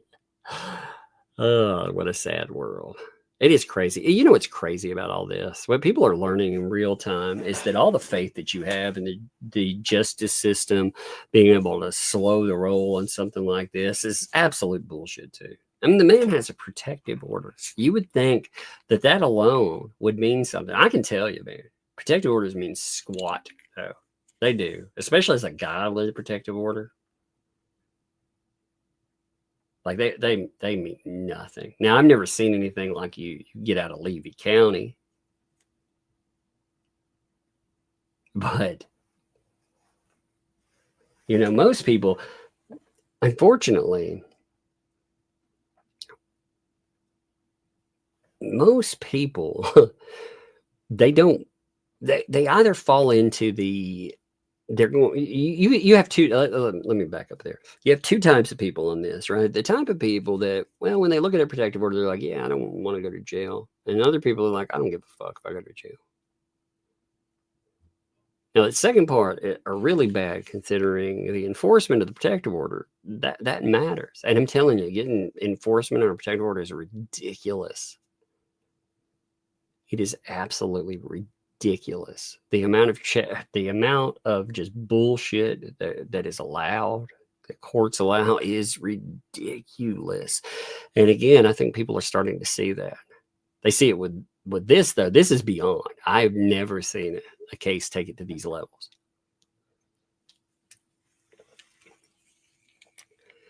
Let's see. Oh, they're just adding on there. My bad. So they put in an A, B, and C. Good God. So the 8th, what's crazy is 8 here is, again, it's a statement over jurisdiction. It's a small statement, and they put in the A, B, C. He is a public figure, describing, again, fan base 700,000, such that none of defendant's statements alleged in the complaint or in plaintiff's opposition are legally actionable. Bullshit, man. Bullshit. Some of the statement, again, some of the items that they say in there 100% are. And it's fascinating too. Bruce, you want a real feel for who these people are, by the way. You see how Bruce reacts when you call him an ambulance chaser. Like, I can't take that. That alone is an affront to him. And some of these people, again, I remember when they were first discussing the signs being put out, and they were acting like these were not a big deal at all. Oh, if somebody put those out, you just ignore them. Are you kidding me? These people, many of them cannot stand to be called fat. They blow a fucking gasket if you call them middle school insults. If you call them the equivalent of fat or ugly or stupid, they throw shit fits about it. They make threats and more. They dox people. They go insane. Could you imagine if somebody put out signs like happened to Jeremy Hales here, saying that they were, again, you know, it really, it really pointed to the culprits too. When the signs, remember the signs are they're telling him one thing. There's one sign that said, you know, that he ARPed my daughter. Like that a lot, like when you're pointing back to a culprit in that. Yeah. And then when you get into handwriting and matching it up, it's like, okay. I mean, it's pretty much narrows that field. But they act like, oh, yeah, I mean, there's nothing here that's legally actionable. Okay. The plaintiff's false statement, the defendants made online postings calling the plaintiff a child predator. Again, we're going to have discovery. We haven't gotten all their discovery in, but they're fighting the idea that there's anything out there where they've called him a child predator. They've definitely they've been calling around saying that he's a child abuser and more, for sure.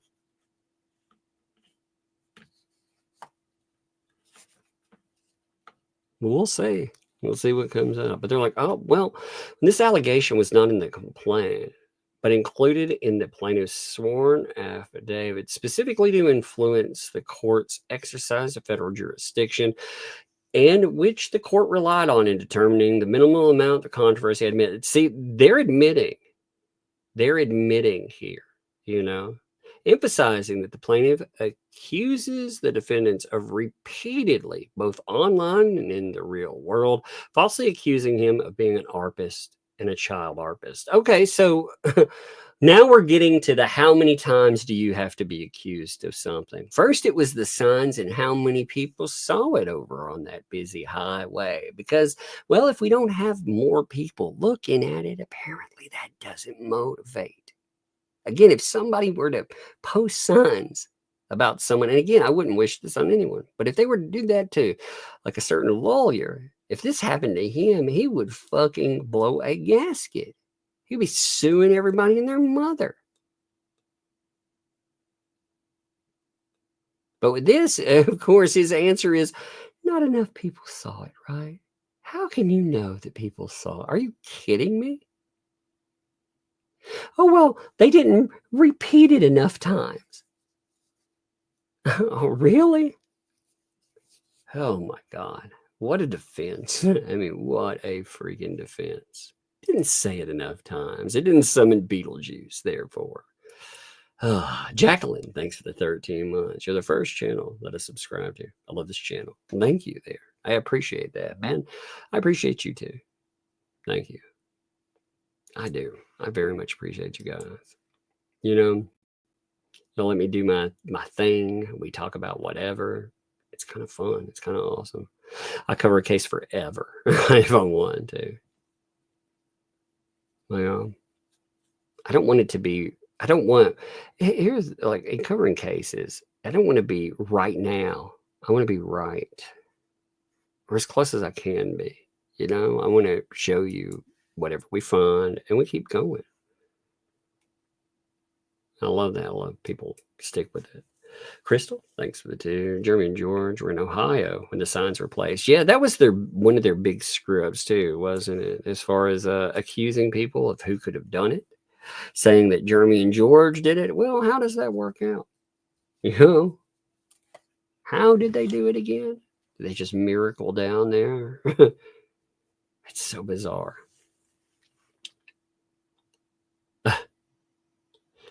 Look, he's still whining about Gainesville. He's like, I admit that that Gainesville is appropriate. You can see what this is about. Look, but the location, it's inconvenient. He's still whining about Gainesville. The guy that he finally is admitting, at least it took a judge telling him, and he's still whining about Gainesville. Holy crap, man. They were doing Zoom calls and everything else too. Like they were locked in with Zoom calls, not showing up in person. What happened on that? Bruce happened. So, oh my God, look at this here. Liz, thanks for the 2. There's square bullet points for square bullet point Megan. Square bullet point laughter, Fox. Because, well, square bullet points. That is very funny. I love it. I love the square bullet point thing. You have to flutter with those tomorrow. That'll be really fun. Don't forget, flutter with those again tomorrow. It's been dying down too much. Let's see. So number 12. Now, let's go with the factual allegations, actually. So 10, let's see, they without knowledge to admit or deny. They say that's about Hale's purchasing property in 2020. That's number 10. Number 11 says Preston and Cook reside together before they moved down. That's admitted. Then number 12 is on or about May 18, 2020, Preston starts her own YouTube channel. Now, admit only that a channel was created as a need to have a YouTube ID to chat and comment, as millions do. Deny that the channel has been used to make content for public consumption or barely any content other than a few home videos. Wait. No, she bragged about making a channel. She talked about it. You dipshit. She talked about it. There are freaking screenshots of her bragging about making a YouTube channel. She's not making it just so you can go out and have an ID to comment under. Although it is nice that it did lock her down where she's using a specific one.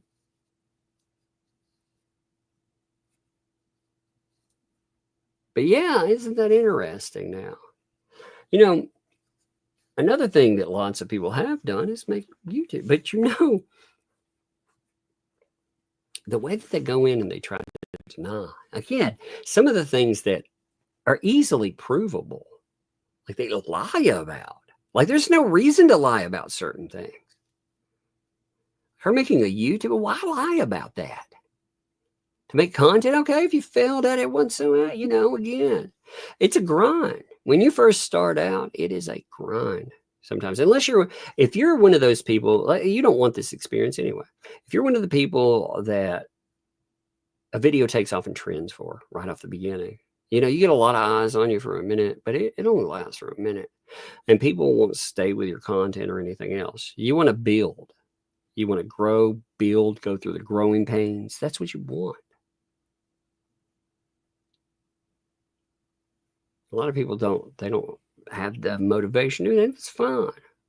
It takes work. It takes a lot of work. You know, I can't even tell you how much work it took me to get to where I'm at. So, just so bizarre. And my favorites, things to do. We all and y'all and y'all and having a good night. I'm having a good night. Indeed. Thank you all too, for sure. Appreciate you. I do. I am having a really good one. I have my favorites. I said I had to have yesterday to adjust to my mid changes out, but today it's doing pretty good, to be honest. I got to have it live, so I mean, if it didn't work out, it would have been an interesting live stream in and of itself. Taz, thanks for the 2. Bubbles, more running soon.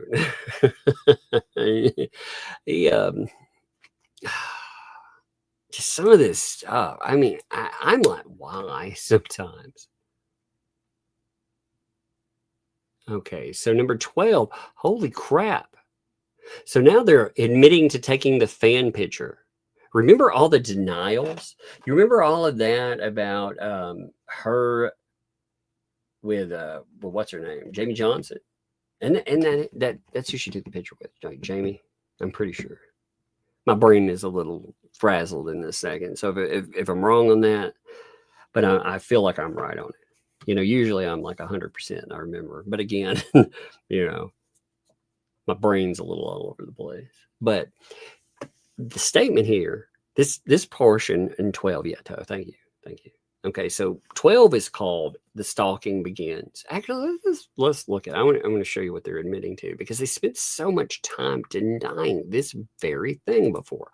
So this is the original complaint. All right, I'm going to put it in front of you here as number 12.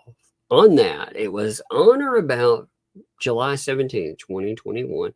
Preston drove from Northport, Florida to the vacant lot across the street from Hale's property, Levy County, Florida. Again, the vacant lot. You remember we laughed about that a bit. Taking a fan picture by the entrance to Hale's property where the drive-through sign was publicly known to be located. Posting this fan picture to her social media, she falsely stated that she had bought the vacant lot and that she was their new neighbor. So their answer, remember, they fought that tooth and nail. Now they know they have to admit that one. They're caught in it now, which is amazing because, again, they have all of her lies from that before. Now, well, they admit to taking a photo as described, but they deny the remaining allegations. So the photo, the fan picture, now that's fascinating in of itself, because if she's not a fan, then why is she taking photographs with the What the Hell's property? Why would that matter in any way whatsoever? You know? Like, maybe it's just me, but again, you know, I've known plenty of YouTubers, some of them like big YouTubers. I cannot imagine like going somewhere. And again, if I didn't, you know, if I didn't value a YouTuber, you know, I'm not a fan of them or a viewer, as she said. She denies being a viewer. Why would you stop and make pictures and then talk about moving in across? Again, why would any of that matter? If you have no idea and everything, it seems to like just spit in the face of that answer. So you have a real conflicting answer there, in my opinion. I mean, don't you think? Again, she's admitting to the photograph, but like I said, you know, going back, let's roll back. It takes a minute. That's a lot of, she denied being a viewer of Hale's. Again, not a fan, a viewer. You would think those two things, they're not consistent, in my opinion. Not at all. Looks like somebody should think out their statements a little bit more, right? Hey, Stacy, thanks for 3 months. Randy posted a 1-page doc. Oh, man. We're just going to be rolling through this stuff forever. So we got a Randy doc too now. Let me check. Holy crap, man. I mean, wait. It's fascinating to me. I don't even know if I would cover tonight. I think any Randy stuff actually we'll cover tomorrow. Let me see. Let me look at it. It can't be very long there. Max Lab's in over. Hey, thank you, Max Lab, by the way. I appreciate you mailing right there. Max Lab is very dependable on style. Let me just give Max Lab some prompts, because Max Lab has been very dependable on making sure that anything comes up. And a lot of, again, there are others of you as well. I just, like I said, Max Lab is like right there on it, right in the moment. So I do give some love there. And there are other ones, again, I can't give your names. So if I don't give certain people love on there, you tell me not to give your names. So gives notice that he demands a trial by jury. Oh, yeah. So their statement there, notice of demand for trial or jury trial for all issues triable right by a jury. So Jeremy Hales is like, yo, I want trial by jury. I'm demanding it. And that's exactly what, you know, these people will not play in front of a jury at all.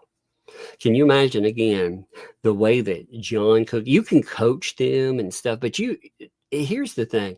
Can you imagine like Lynette Preston being kept on the stand and her being able to maintain composure, or John? Like, you see how fast John lost it. I mean, he absolutely lost it in his depot when you had we still don't have a depot for these folks right now. But can you imagine, again, them being grilled? And it's going to be adversarial. They can't take anything that even it remotely questions them.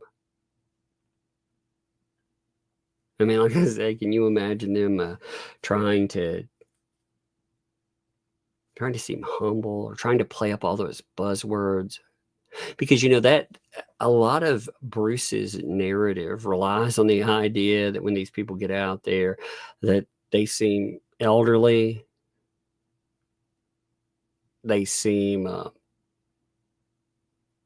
the person next door that you would get along with.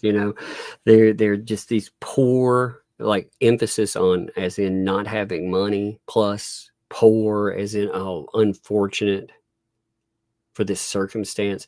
They're just they have nothing. I mean, again, they're infirmed and elderly. They're trying to raise a child out here. Look at that. That's plays good on paper. These people do not play good on anything when you see interviews and more. Have you ever seen a good one? Like a good interview with them, honestly. Like not being a dick about it. Have you seen a situation where you thought, man,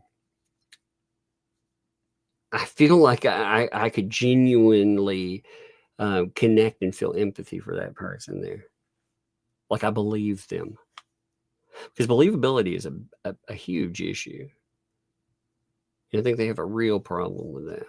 So yeah, that's the Randy thing. Thank you for noting that too. See, I like the caught up on stuff, like right in the moment. And so thanks for the $2 there. Square those bullet points. And of course we get the y'all with it, right? Square bullet points, ho! Thank you. Appreciate that. So, oh look, they actually do admit that Jeremy helped with the tree. Huh, that's weird. So the 13th portion is on the same July 2021 visit, Preston asked Hales if he could help remove a tree from the vacant lawn across the street, in which she didn't own at the time. And Hales, not knowing that Preston was lying and believing her lies that she was the owner of the vacant lawn across the street. She didn't even own it till July. So they're denying the idea that she did not own the property, which that's interesting because you would be able to prove that like very easily. All you have to do is look at the record of sale for that. So for them to come out and deny that, again, they're arguing over the idea that she didn't own the property, which is actually it's a huge issue as far as liability, first of all, but it starts out all of their meetings as a lie, period. So again, they're saying, yeah, we agree that he did indeed assist with the tractor for the tree, but we deny the remaining allegations. So as far as the property ownership is concerned, they're saying she did indeed own it. So that'll be a very interesting one. There's certain things, again, there is no gray area. You can't be like, well, I'm in the process of, or this or that. No. See, it is a liability component. There's two things. There's liability, and then there's the lie that is part of liability,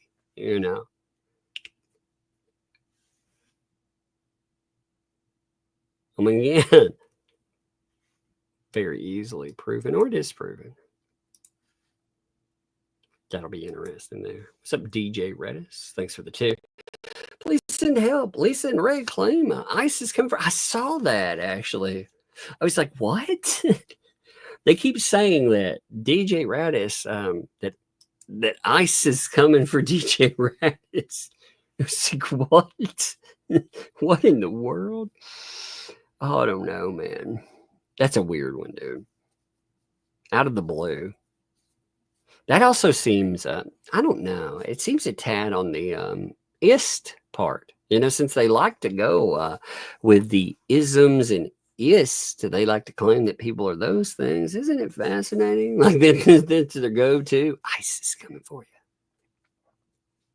It seems a little, yeah, okay. That is crazy though, man. I did see that. I saw them like pushing in there. I was like, what? That you're wanted by ICE. What in the world? Emma, thanks for the find there. Polamop, pathetic old Lynette, an angry man skins offensive plan. No offense to decent older men. Yeah, here's the thing. You never feel that you have to, that's funny, first of all, but never feel that you have to apologize. It's just like this. If I'm talking about a person as a fats like them, who cares? That's not aimed at people that are overweight. It's aimed at them. It's aimed at them because they are the stereotype that makes other people hate certain things. Unfortunately, many of these people are living, breathing stereotypes. They are the thing that makes people despise certain types of folks.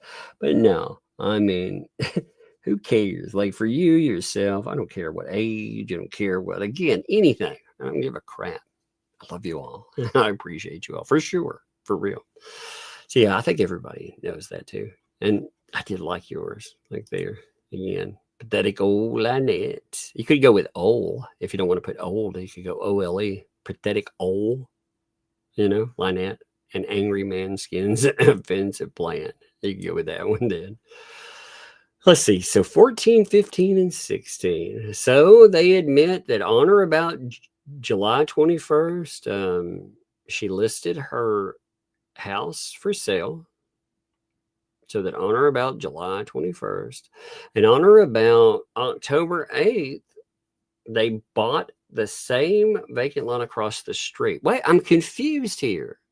So they did not like make this make sense to me. Okay. I want you to make this make sense. All right. Wait, check this out. Okay. So they're saying, again, they deny that Preston and Cook were lying, that they misled him about ownership of the vacant lot across the road. Now, again, for him to go over there and work on something, that would be the way they're portraying it. They own it, right? So we got the date, July, okay? But they admit that in October of 2021, that's when the property was purchased.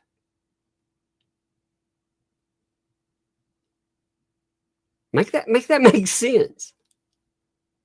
See, their answers there, they're conflicting. I know what they're trying to do. They're trying to say, he wasn't lied to. He wasn't enticed over there with a lie. But that's absolutely, why would he come over there and move a tree otherwise? What would that have? The line, they're misleading you to do something because, your assumption there is when people are flagging you over and asking you to clear something off, they're telling you to own something. Your assumption is that that's truthful, right? You can't have one and the other. It's so bizarre. I mean, they're playing a weird game with that.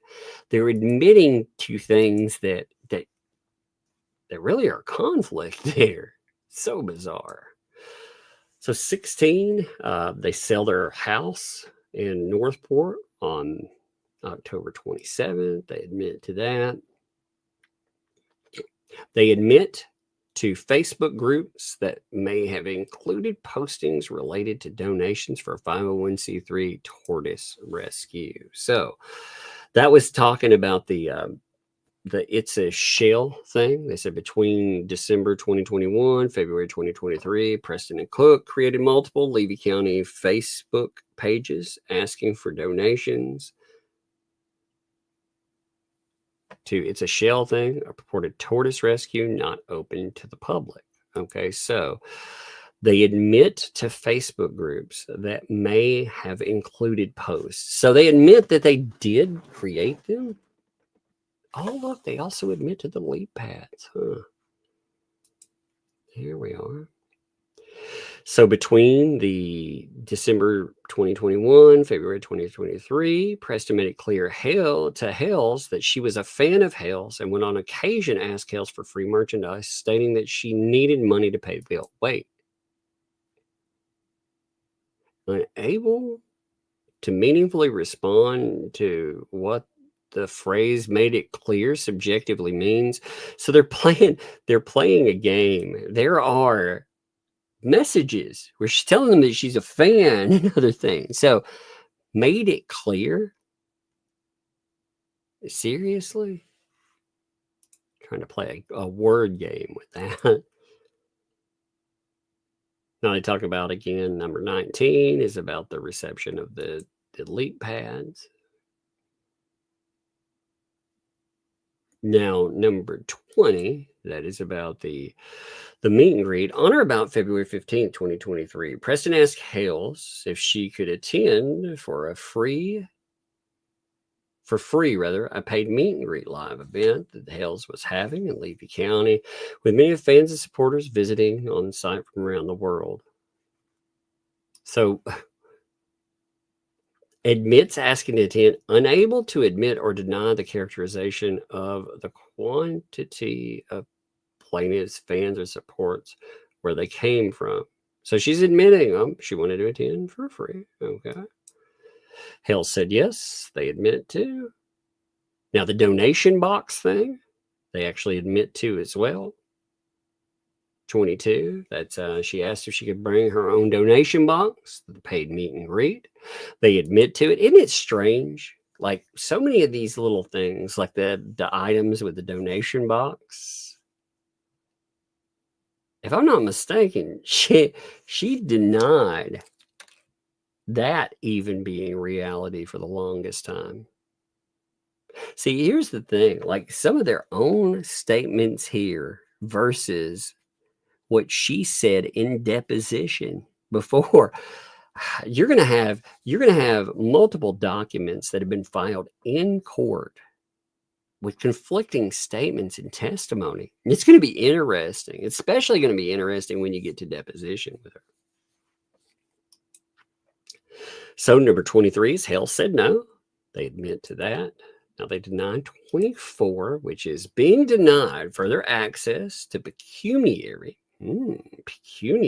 advantages. You know what's funny is I kept stumbling over that. I stumbled over about 5 times. After that, you go that in, but it was so funny to just be like, I'm gonna make Megan say it every time. I thought that was hilarious. I kind of love that. That was fun. If they permitted to solicit donations from the Hale's fan base, Preston Cook maliciously began threatening to do injury to Hale's reputation with intent thereby to extort a pecuniary advantage for themselves. Now they deny that.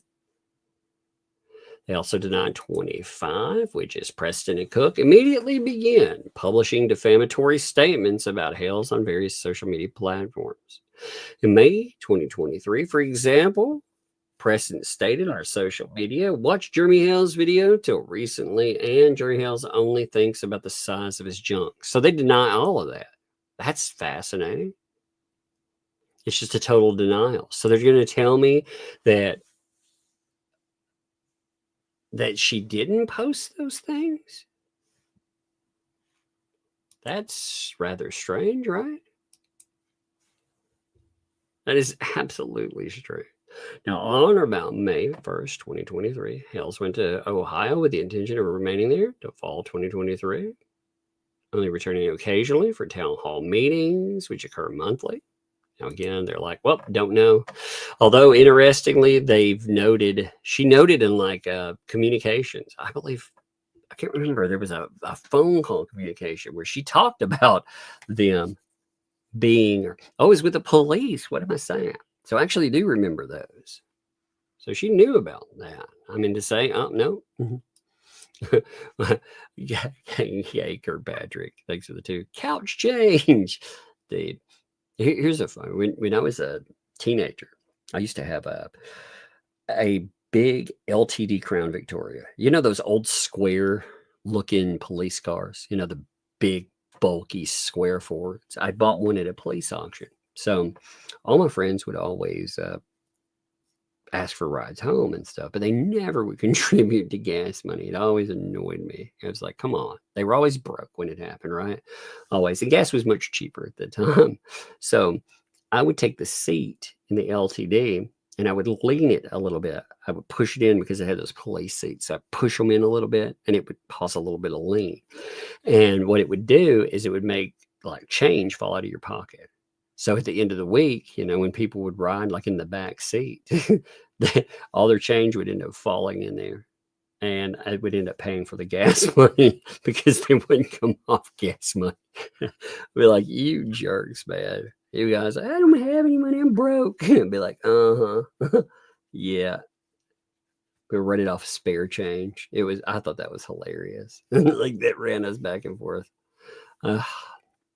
So that was my, it's my couch change, car change, but I at least thought that was funny. Oh, Lisa Ann, thanks for the $2.79. The property was mine. The property wasn't mine. Indeed. Isn't that bizarre? Came out Red Queen, thanks for the 5. He is trying to avoid giving discovery records with motions and admissions in hopes this stops records that prove worse deeds. Yeah.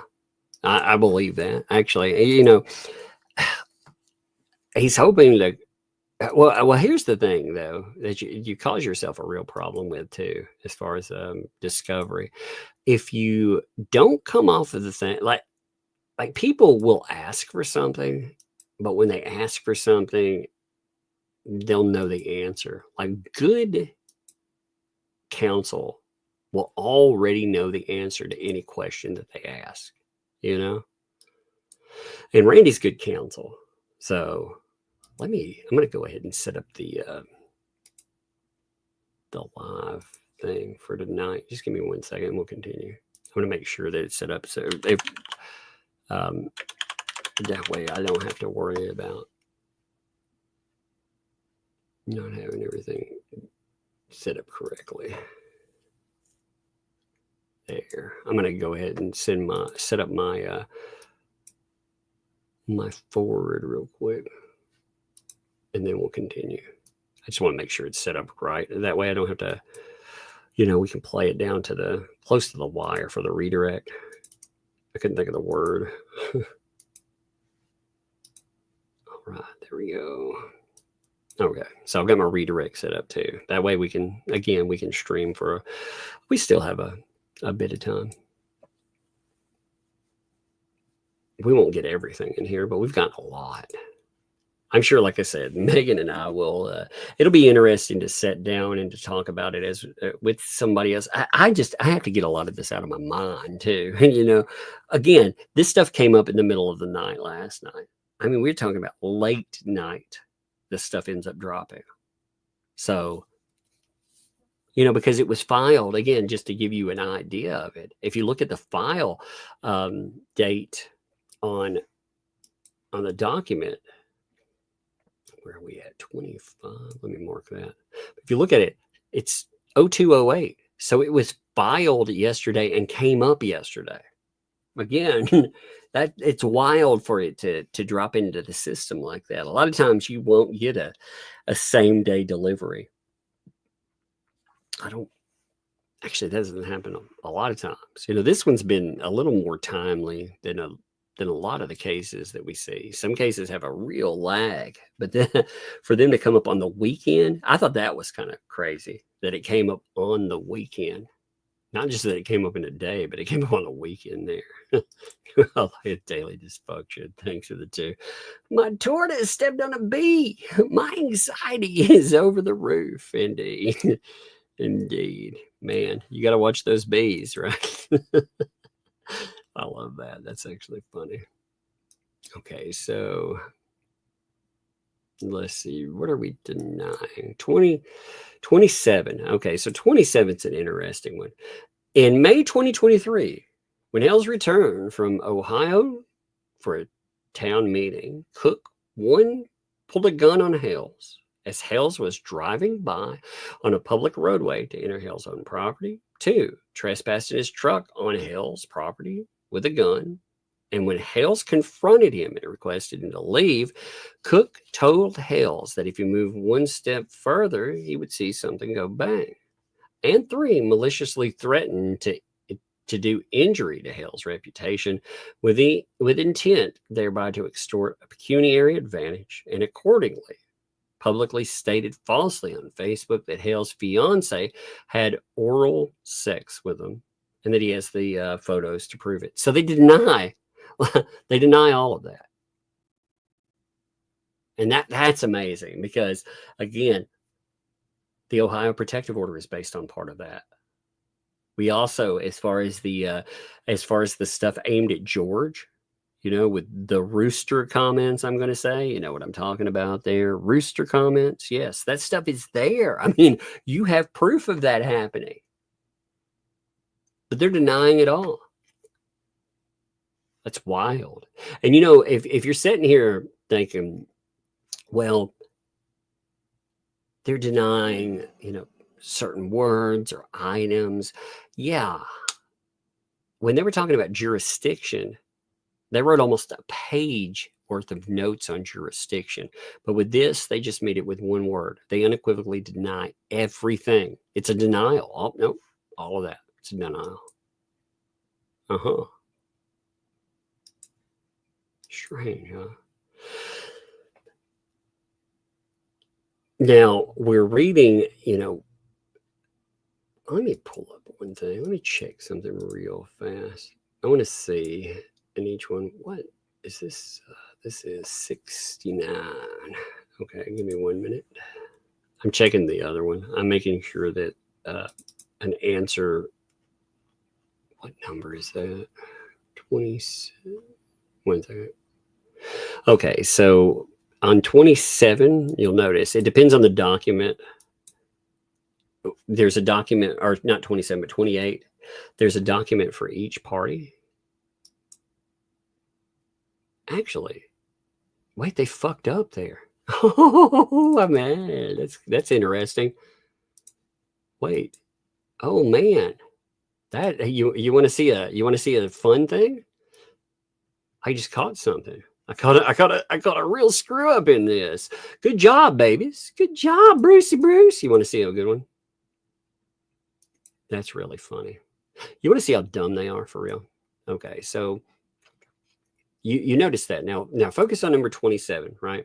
So 27 again. Actually, I'm going to show it all the way across, right? So this rather 28. You see 28. Now this is a statement about the signs. Okay, I'm going to show you it, and I'm not going to show you the bottom part of it, but I'm going to show you something they screwed up on big. Okay, so here on 28, you can see it's about the signs, right?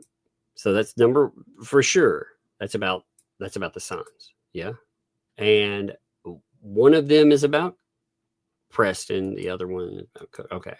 So again, remember the number there, 28, right? Now, in the document that we were looking at, the answer is for Cook, it's 28, right? We'll agree. They're answering 28, right? Well, the one that is about Preston, they got it wrong. they should have been like deny for Preston or whatever, but instead they flip it over. You see how they're doing this here? It's bizarre because what they're doing. So on 27, the way that they're angling it, just their denials are a mess here. They're denying unequivocally everything, or they're saying it doesn't pertain. Like you talk about a screw up. The signs here. This thing reads like, listen to this. I want you to hear it. Okay. After Hales left Florida to go back to Ohio, May 2023, Preston wrote many double-sided road signs and placed them around the road signs of Hale's property, Levy County, Florida. The signs falsely stated, Jeremy Hales arped my daughter. Now, that's probably the worst one, by the way. That's probably the absolute worst one in that,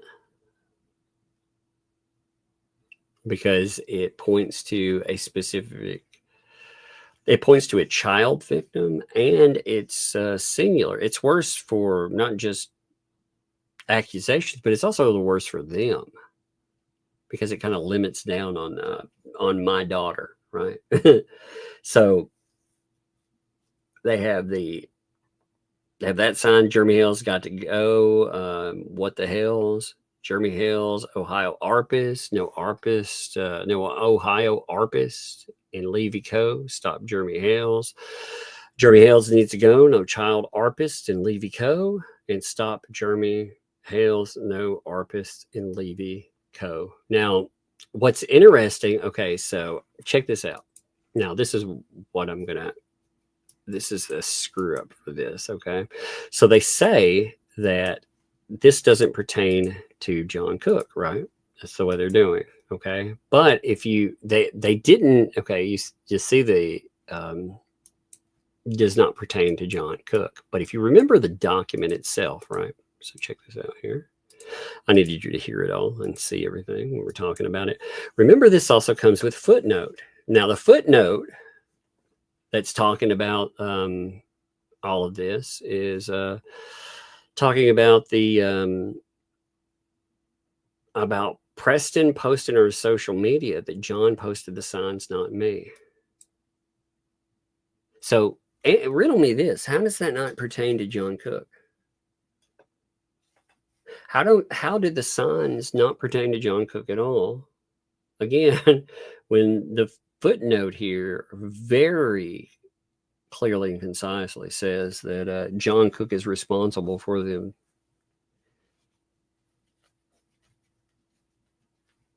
Like, make that make sense to me. Oh, that doesn't pertain to him. Well, but it does pertain to him, doesn't it? Anyway, I mean, it's just, it's bizarre, man. And just to make this clear, that is part of 28, because that is at the end of 28. I don't want to put that on my screen, but it's the last one. It's on the round, not square bullet points, round bullet points as they're supposed to be. There's a list of all the signs, and when it overlaps, the last one, it says stop Jeremy Hale's, no ARPist in Levy Co. And there's a footnote, and the footnote points to. So how does that not pertain to John Cook? Like, make that make sense to me. It means they didn't even read their file. Like, I feel like somebody wrote this in the middle of the night. You know? I don't know. What a bunch of idiots.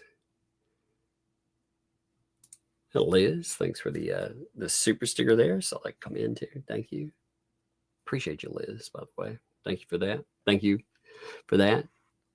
And more as well. And thank you for being here too. Thank you. It took me a minute to make all that make sense, what I was saying. My like I said, medication, boy, man, it's getting better, but it's like looking through fog sometimes. It's like, oh. So it took me a minute. It would have probably taken me like 4 steps to put all that together normally, and I felt like it took me like 8 steps to make that make sense, what I was trying to say. It's like, holy shit. Oh, at least we got to a point there. So 29, they do admit to the cease and desist letter. Like I said, that's really funny considering, and people, I'm not the one who pointed this out. I did not find this, by the way. Someone else noted this, but it's funny that they have denied being served with cease and desist letters ever. You know, you can't,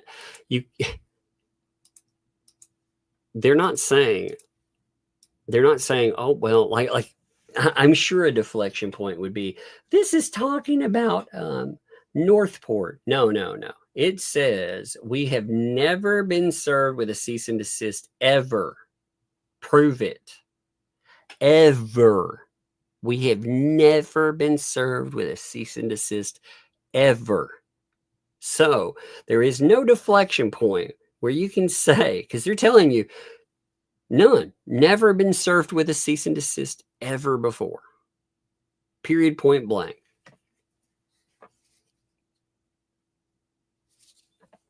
And in the document itself, they're telling you, well, actually, we have.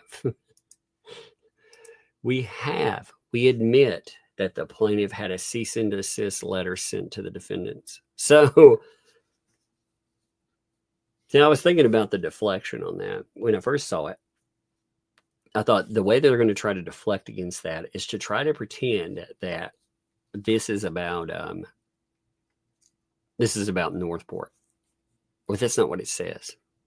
Again, it said ever.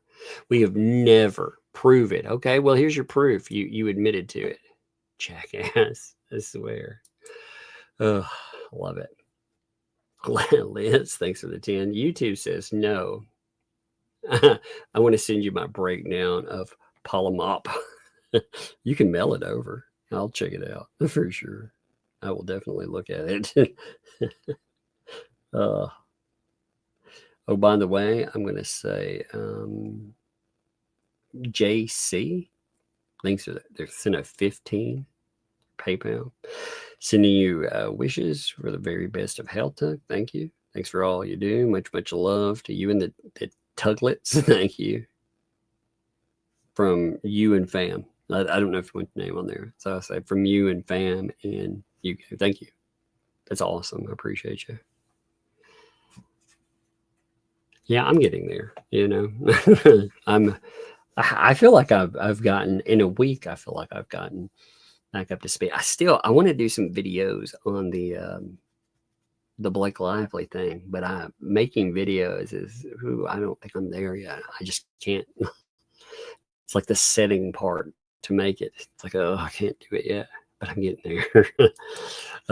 Hambone, what's up, Hambone? I love it. Thank you for the membership. Thank you. Welcome. Thank you for the membership. Welcome to Tugs Thugs. Thank you, my friend. Appreciate you.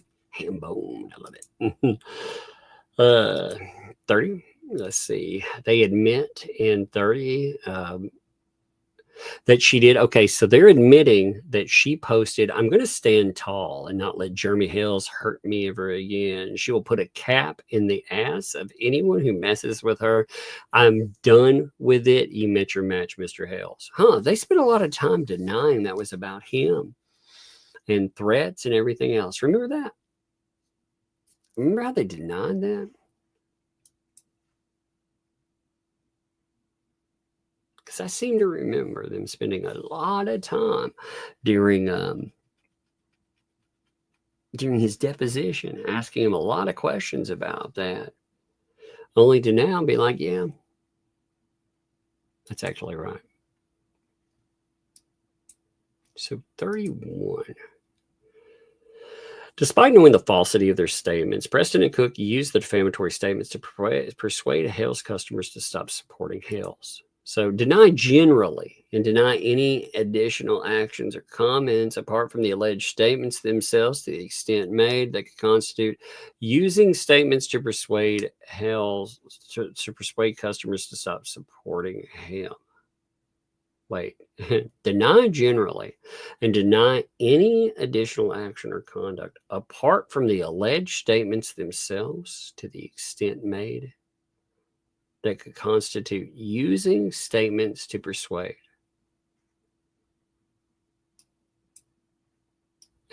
That's what?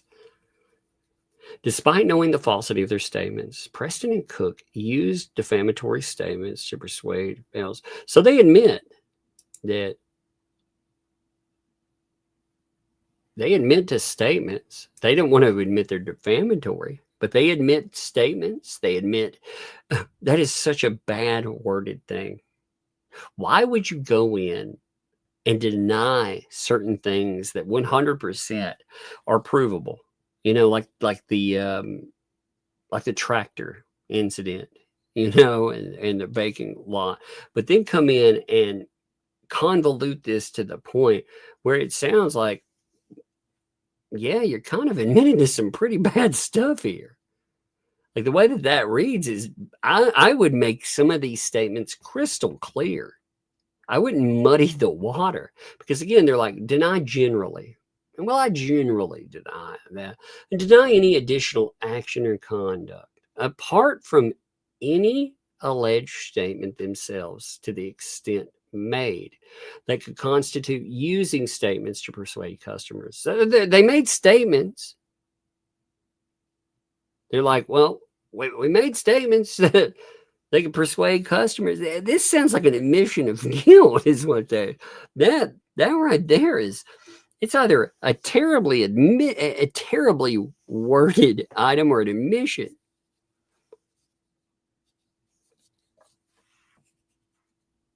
Like that's an awful word. I mean, when I look at it again, I'm going to read that with Megan tomorrow. I am definitely going to go over that because I want to ask her about that one.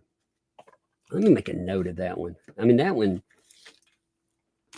is it just me? Like, am I overthinking that? Because it really does sound like I said, either terribly written the way that he puts it together.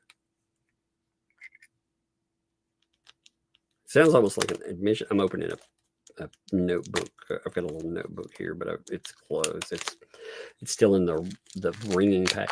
You know, I go through, you know, those little memo books, you know, like you put in your pocket. I go through a memo book.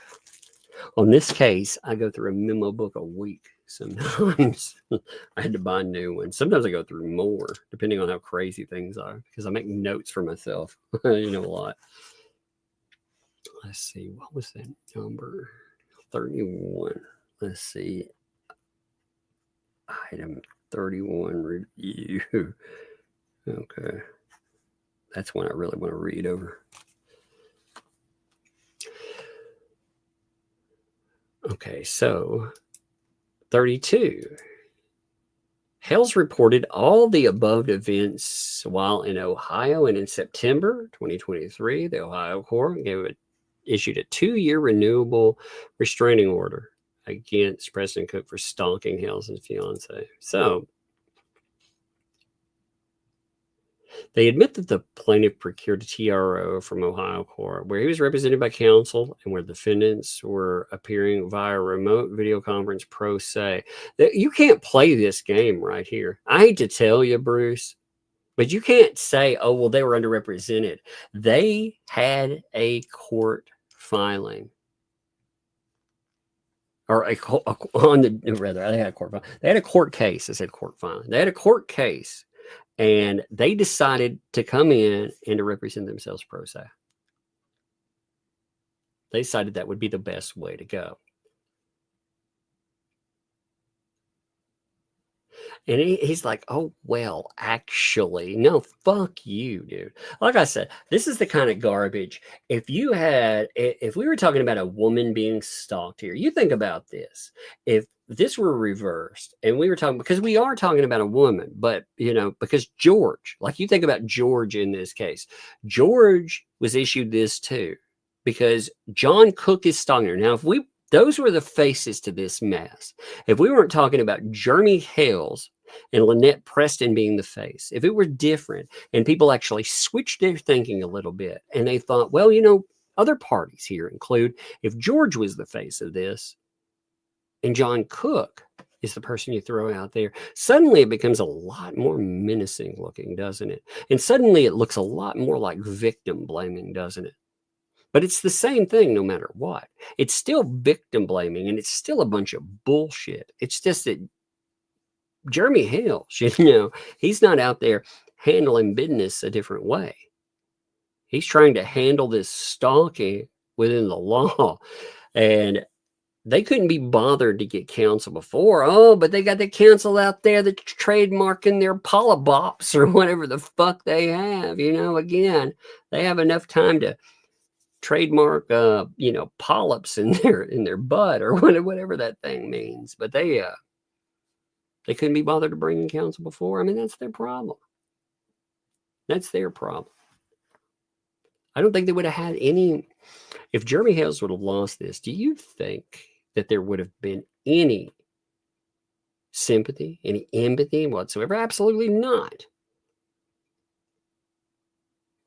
They'd have been mocking and rolling him all the time.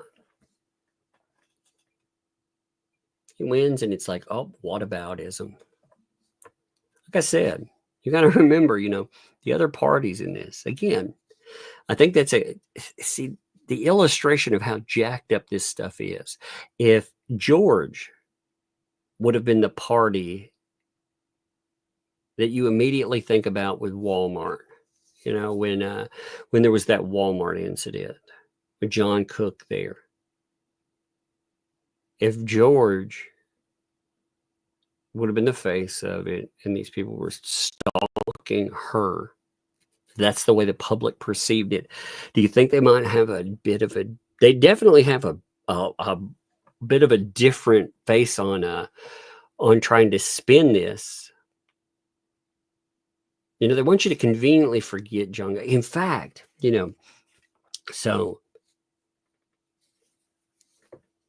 I'm going to say MV, one of their two, one of their rent to own, quote unquote, advocates. Yeah, I gave them a bunch of information on. They told me that they wanted me to prove that there was abuse that had come from John Cook. So again, I gave them a bunch of stuff, right? Well, again, pointing out their abuser too. I was like, okay, here's your freebie right here. They said that essentially none of that matters. It sounds like a hit piece on John. I was like, are you kidding me? You fucking degenerates. Oh, man. But that's the way it is, man. When this stuff is pointed, and it's crazy, they're flat out. What's weird in the ecosystem, and the thing I don't get either, is they 100% are ignoring the claims of LP saying that John Cook is an abuser, not just toward her, but toward a child as well. They are 100% ignoring that. Now, to me, that's wild, because in anything else, you would think, how is that serving a client? First of all, I don't understand how you can go in and you can pretend that these statements aren't being made. They are either troubling because that's true, and they tell me to believe everything she says. So that 100% should be alarming to them. But on the other side, it should be alarming if they don't believe it, because that would make her a liar. And then how many other things would she be lying about too? That's the other thing that I find fascinating about all of this. See, another problem that they're going to have is this idea. They said that they're going to they're going to bring give me 1 second. They're going to bring a counterclaim, count 1, intentional infliction of emotional distress. They're going to throw John Cook into the front. Are you kidding me? That guy keeping his ex in a shed. Huh. Okay. That's strange, man. This really bothers me, though. The stuff that they try to pull with a protective order, I'm not surprised by that. And I'm not surprised by their rent-to-own weirdos that want to ignore that either. One of them has had some real problems with the Fed and with state governance and more. So I'm actually not surprised at all that they want to be like, oh, those things don't matter. But I am disgusted when somebody's counsel is just like, that doesn't matter. Not only that, but like Shara is like, when I brought up issues that are pertaining to that, well, she'll get over it. Like the kid, she'll get over it. She'll grow out of it. Are you kidding me? Are you freaking kidding me? It's disgusting. This protective order thing really annoys me. You know what? It's 8 minutes till the Hale startup. I think I'm going to end on that one. Like that really irritated. I think that's a perfect place, because again, the protective order thing, out of anything that has happened, they don't want you to remember that it happened at all. They want to pretend that that did not transpire. And that, to me, is very disturbing. Okay, so tomorrow, I think we'll probably be on Megan's channel. We were going to do Monday and Wednesday here, but I think it would be good tomorrow to probably be over there. Now, again, I believe that's the plan now. So we're going to be on Megan's channel. Just keep out an eye out. It'll be for normal times. Let me make sure I've caught everything too. Oh yeah. Bunsen. What's up? What's up, Bunsen? Bunsen Rockin' Stone. See, I like that. That's a cool name, man. I like it. I like your avatar and everything. It looks good there. Funny part is it all came about because of a 2-inch pipe. Indeed. Indeed. The 2-inch pipe thing is so funny and weird, dude. Like, you know what I mean? Like, it's so weird. Like, how it works into this and how all of this stuff led away from it. You know, like there's this corruption in it. It's like, how many licks does it take to get to the center of the corrupt Tootsie Roll Pop? Well, let's find it. One. Oh, well, where it's like we switched foods over. It's kind of weird. And Liz, thanks for the 2 there. Email sent to Tug. I'll check that. Let me see what you said really quick. Let me see. I'll check that out then. I'll read it over there. Yeah, appreciate you too. So anyway, I'm going to redirect you all. Y'all are going to have 5 minutes. So if you got to go to the bathroom or do anything else, you need your popcorn for tonight, whatever. You know, you can get over there. But we want to check out Jeremy. And again, you know, let's raid. Let's send the man love. Send Jeremy and George love, actually. Let's send to whomever's there. We'll send them love. But I'm going to end here. No song or anything. We're just going to end. I'm out.